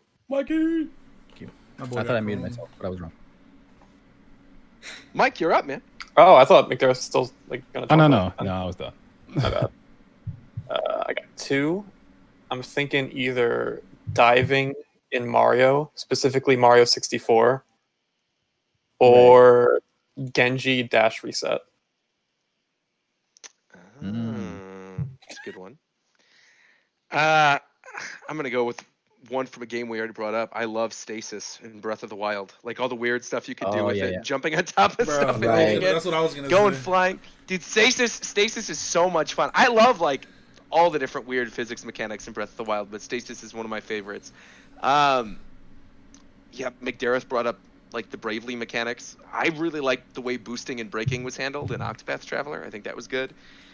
Swinging in Spider-Man. Oh my god, bro. A big one, dude. So Just good. the feeling of swinging through the city in Spider-Man, like PS4 that's what one, I right? wanted out of when we announced World Seeker for the first time. Like that's what I wanted in World Seeker. Like swinging around with Luffy. That'd be great. Wait, he does that? Yeah, of course. Don't say of course. Like He's done it, but it's not like his no common building mode of travel. in the ocean. Where is he swinging from? But sometimes he does do that. On the ocean, he just swings around the merry-go half the time from the back to the front of the ship. Yeah. Shofu, how about you? What's your favorite? My favorite mechanic is how you charge your beam sword in No More Heroes. Oh my god. I'm just playing. I hate you. Oh god, I don't fuck with you anymore. Nah, for me, it's I think it's just Breath of the Wild in general. Like, I love the fact that if I can think about it in the context of the game, it's probably a possibility. I love that shit. I love that I'm not limited by anything. Because, you know, I grew up playing Pokemon. I can't do a goddamn thing I want to do. I put on Breath of the Wild. If I can actually logically put these things together, I can fucking accomplish it. You know, that's just clay. You know what I'm saying? And the fucking shrines, and the real life game, you know what I'm saying? All that shit. Yeah, Breath of the Wild is just a very well thought out, well executed open world game. Yeah. Viram, you back? Yeah. What you got? Either rolling in Sonic the Hedgehog, the classic Sonic games, because Yeah, spin dash in general, just spin dash, but just like the ball form in general for Sonic. Right, That's, like, yeah. everything in terms of how the character moves and just how he interacts with everything. It's just it's like the cornerstone of how that character operates, and it's so just fun It play really around with. Like you press that's down a yeah. slope and you're just zooming. Well, that's why I loved when they introduced the drop dash because it's just like another way to get you in that motion, right? Where you're just like you can do a jump and then you being like right away when you're keep like spin dashing. So good. Yeah. There was another one. I recently played Ori and the Blind Forest, and there's a move in that game called Bash, where you can basically off of like projectiles, enemies, and various kind of objects, kind of just kick off of them, and you send the enemy or object in the opposite direction, and it's just really, really fun in terms of movement as well as puzzle solving. There's a lot that they do in that game with the Bash, and it's just a really cool mechanic in that regard. They gave Bash to Ori in Rivals of Aether too, right? Yes. I think so. Yeah, he has that. I'm pretty sure it's the side B, and it's fun in there too. It actually works really, really well as like a Smash mechanic. But it's like so much more fun because in Ori, like you'll have to like platform up segments. It's crazy. Yeah. Yeah, it's a key component in Ori, but it also like worked really cool as a special move. Yeah. It's a very cool little mechanic. Yeah. See, we ended on a positive note. You know, we started all negative and people were saying we were haters, but you know, we're happy. We Zeph like left things. and came back, but he's still deafened. I don't know. I don't know what's going on with Zeph, but he's back. Oh, can I bring up like another release that happened since last show? Oh, sure, go ahead. Yeah. Halo 3 came out on the Master Chief Collection on Steam, and it's still, oh my god, it's still so good. Halo 3? Yeah, I was getting worried because I wasn't really feeling like Reach or 1 or 2. So I was worried like I was going to play Halo 3 and be like, this isn't as good as I remember it being. And it was? No, it's still so good. The Guilty Spark fight I remember really liking. It was a cool little moment. I gotta play it still because I know it's come out, but there's been so many games, so I haven't played Halo on PC yet. Yeah. Oh, kill streaks are also fire. Kill streaks, you said? Enemy AC-130 inbound. All right. Yeah, Modern Warfare 2 era, like that shit. was so much fun. That's my shit. Pick one. Nuke. No, Dogs. pick a COD. Oh, COD? Modern Warfare 2. Acceptable. That's the show, ladies and gentlemen. We've been going for 3 hours. It was much longer than we anticipated, but you know, we need to do it. Yeah, that's what happens when we don't do it. I know. But it was good. It was good. We caught up on a lot of stuff. Yes, Talking sir. with friends, relaxing. Next one will probably be much shorter than this. We really got to get used to just doing them weekly, and like if we don't have shit to talk about, just do a 40-minute show. Honestly, might as well. I know. I'm fine with doing a short one. I'm always fine with doing a short one. So, yeah. In truth, Shofu just doesn't seem to like much of anything because he complains about one inconvenient thing in the game to justify calling it trash and shuts his mind off from being optimistic in any sense of the word. That pretty much that wraps up the show. There Make that the YouTube title. Make that, yeah, I was gonna say make that the title. Full Just thing, like, make it the title. like try as to much get you as can much fit. of it in I there. like Yeah. it. I like it. All right. Well, we'll be back next Monday, 6 p.m. We'll talk to you guys then. Bye, everybody. Fix your mic. Hopefully I will. Oh, I'm giving away a Switch, by the way, too. So if you haven't entered, go get your Switch entry in. Okay, bye. As I mentioned, I'm doing a whole history lesson on feudal Japan. I'm through. Hold on, where's my money for advertising? You want to learn about feudal Japan, bro? No. Dang. Come on, bro. Now I'll pay you in knowledge, which is invaluable. How the fuck does knowledge Is of that like the Japan? I'll pay you an exposure You can't put a V2? price on knowledge, bro. You know what? You're right, man. You have Tito. You're What's a fucking teacher, I am. and you're gonna say that you can't put a price on knowledge? Get the fuck That out boy of here. getting paid right now. You can't put a price on knowledge. It's true. You know why? Because But I can put a price on the dumb motherfucker teaching me that shit. Roger really dragged all these people up and then deafened. Fuck. What? No, it's okay. Hey, get the fuck out of here, man. You guys all go with I'm him. just No, you. Oh? Now, right. you know, I always see people saying teachers should be paid more, and they probably should, but they never talk about the actual issues. 99% of these teachers fucking more trash. taxes? No, 99% of these teachers fucking trash.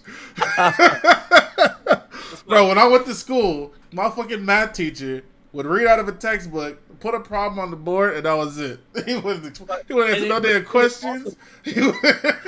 It's also the cyclical problem. If I'm good at my job, why the fuck would I be a teacher and get paid nothing? What is the incentive to becoming a teacher? I feel like it's no, for real. Two things. At least in a lot of states, you get a huge tax break on buying homes. Okay. You get job To be a teacher? Yeah, I'm actually genuinely asking because I don't know. Right. Yeah. So you get a huge tax break on buying property and homes and shit like that. If you teach in the state where you live, you get a huge job security. Your refund's usually really good every year because, like, you don't have a lot. Like, you know what I'm saying? And I already mentioned in your job security, like, you basically are guaranteed a job if you don't get fired in the first 3 years. Okay. Long holidays too. Oh, and you don't work summers, so like people. Yeah. That's why a lot of like. But you still get paid though. Yeah, you still well. Yes and no. Yes and no. Yes and no. Because you either get paid 12 months your salary, or you get paid what you would have gotten paid in the 9 months of school. Right. Okay. So and that depends on your county. Like for me, I got paid monthly, which was dog shit. Okay, and I did not get paid during summer. They just gave me my whole salary for the school year, so I had to basically not get paid all summer. That shit was trash. That's why I quit teaching. Oh, you're not a teacher no more. Oh shit. Nah, I teach for a big ass company, and I'm making significantly more. Like the big bucks. I am. True. The Tito dollars. But still like to teach, so come through. Feudal Japan, you know what I'm saying? Like, all right, we're gonna end on that note. Let me get my. I'm gonna send you an invoice, Tito, for all this advertising you're doing. I told you, bro. Yeah, I got you. He gonna send me a fucking textbook. yeah, read this, man. That's your payment, man. Hey, yeah, I'll memorize be like, hey, this. Did you know that feudal Japan lords were like? I'll just like send you some facts. All right, that's what's up. We out of here.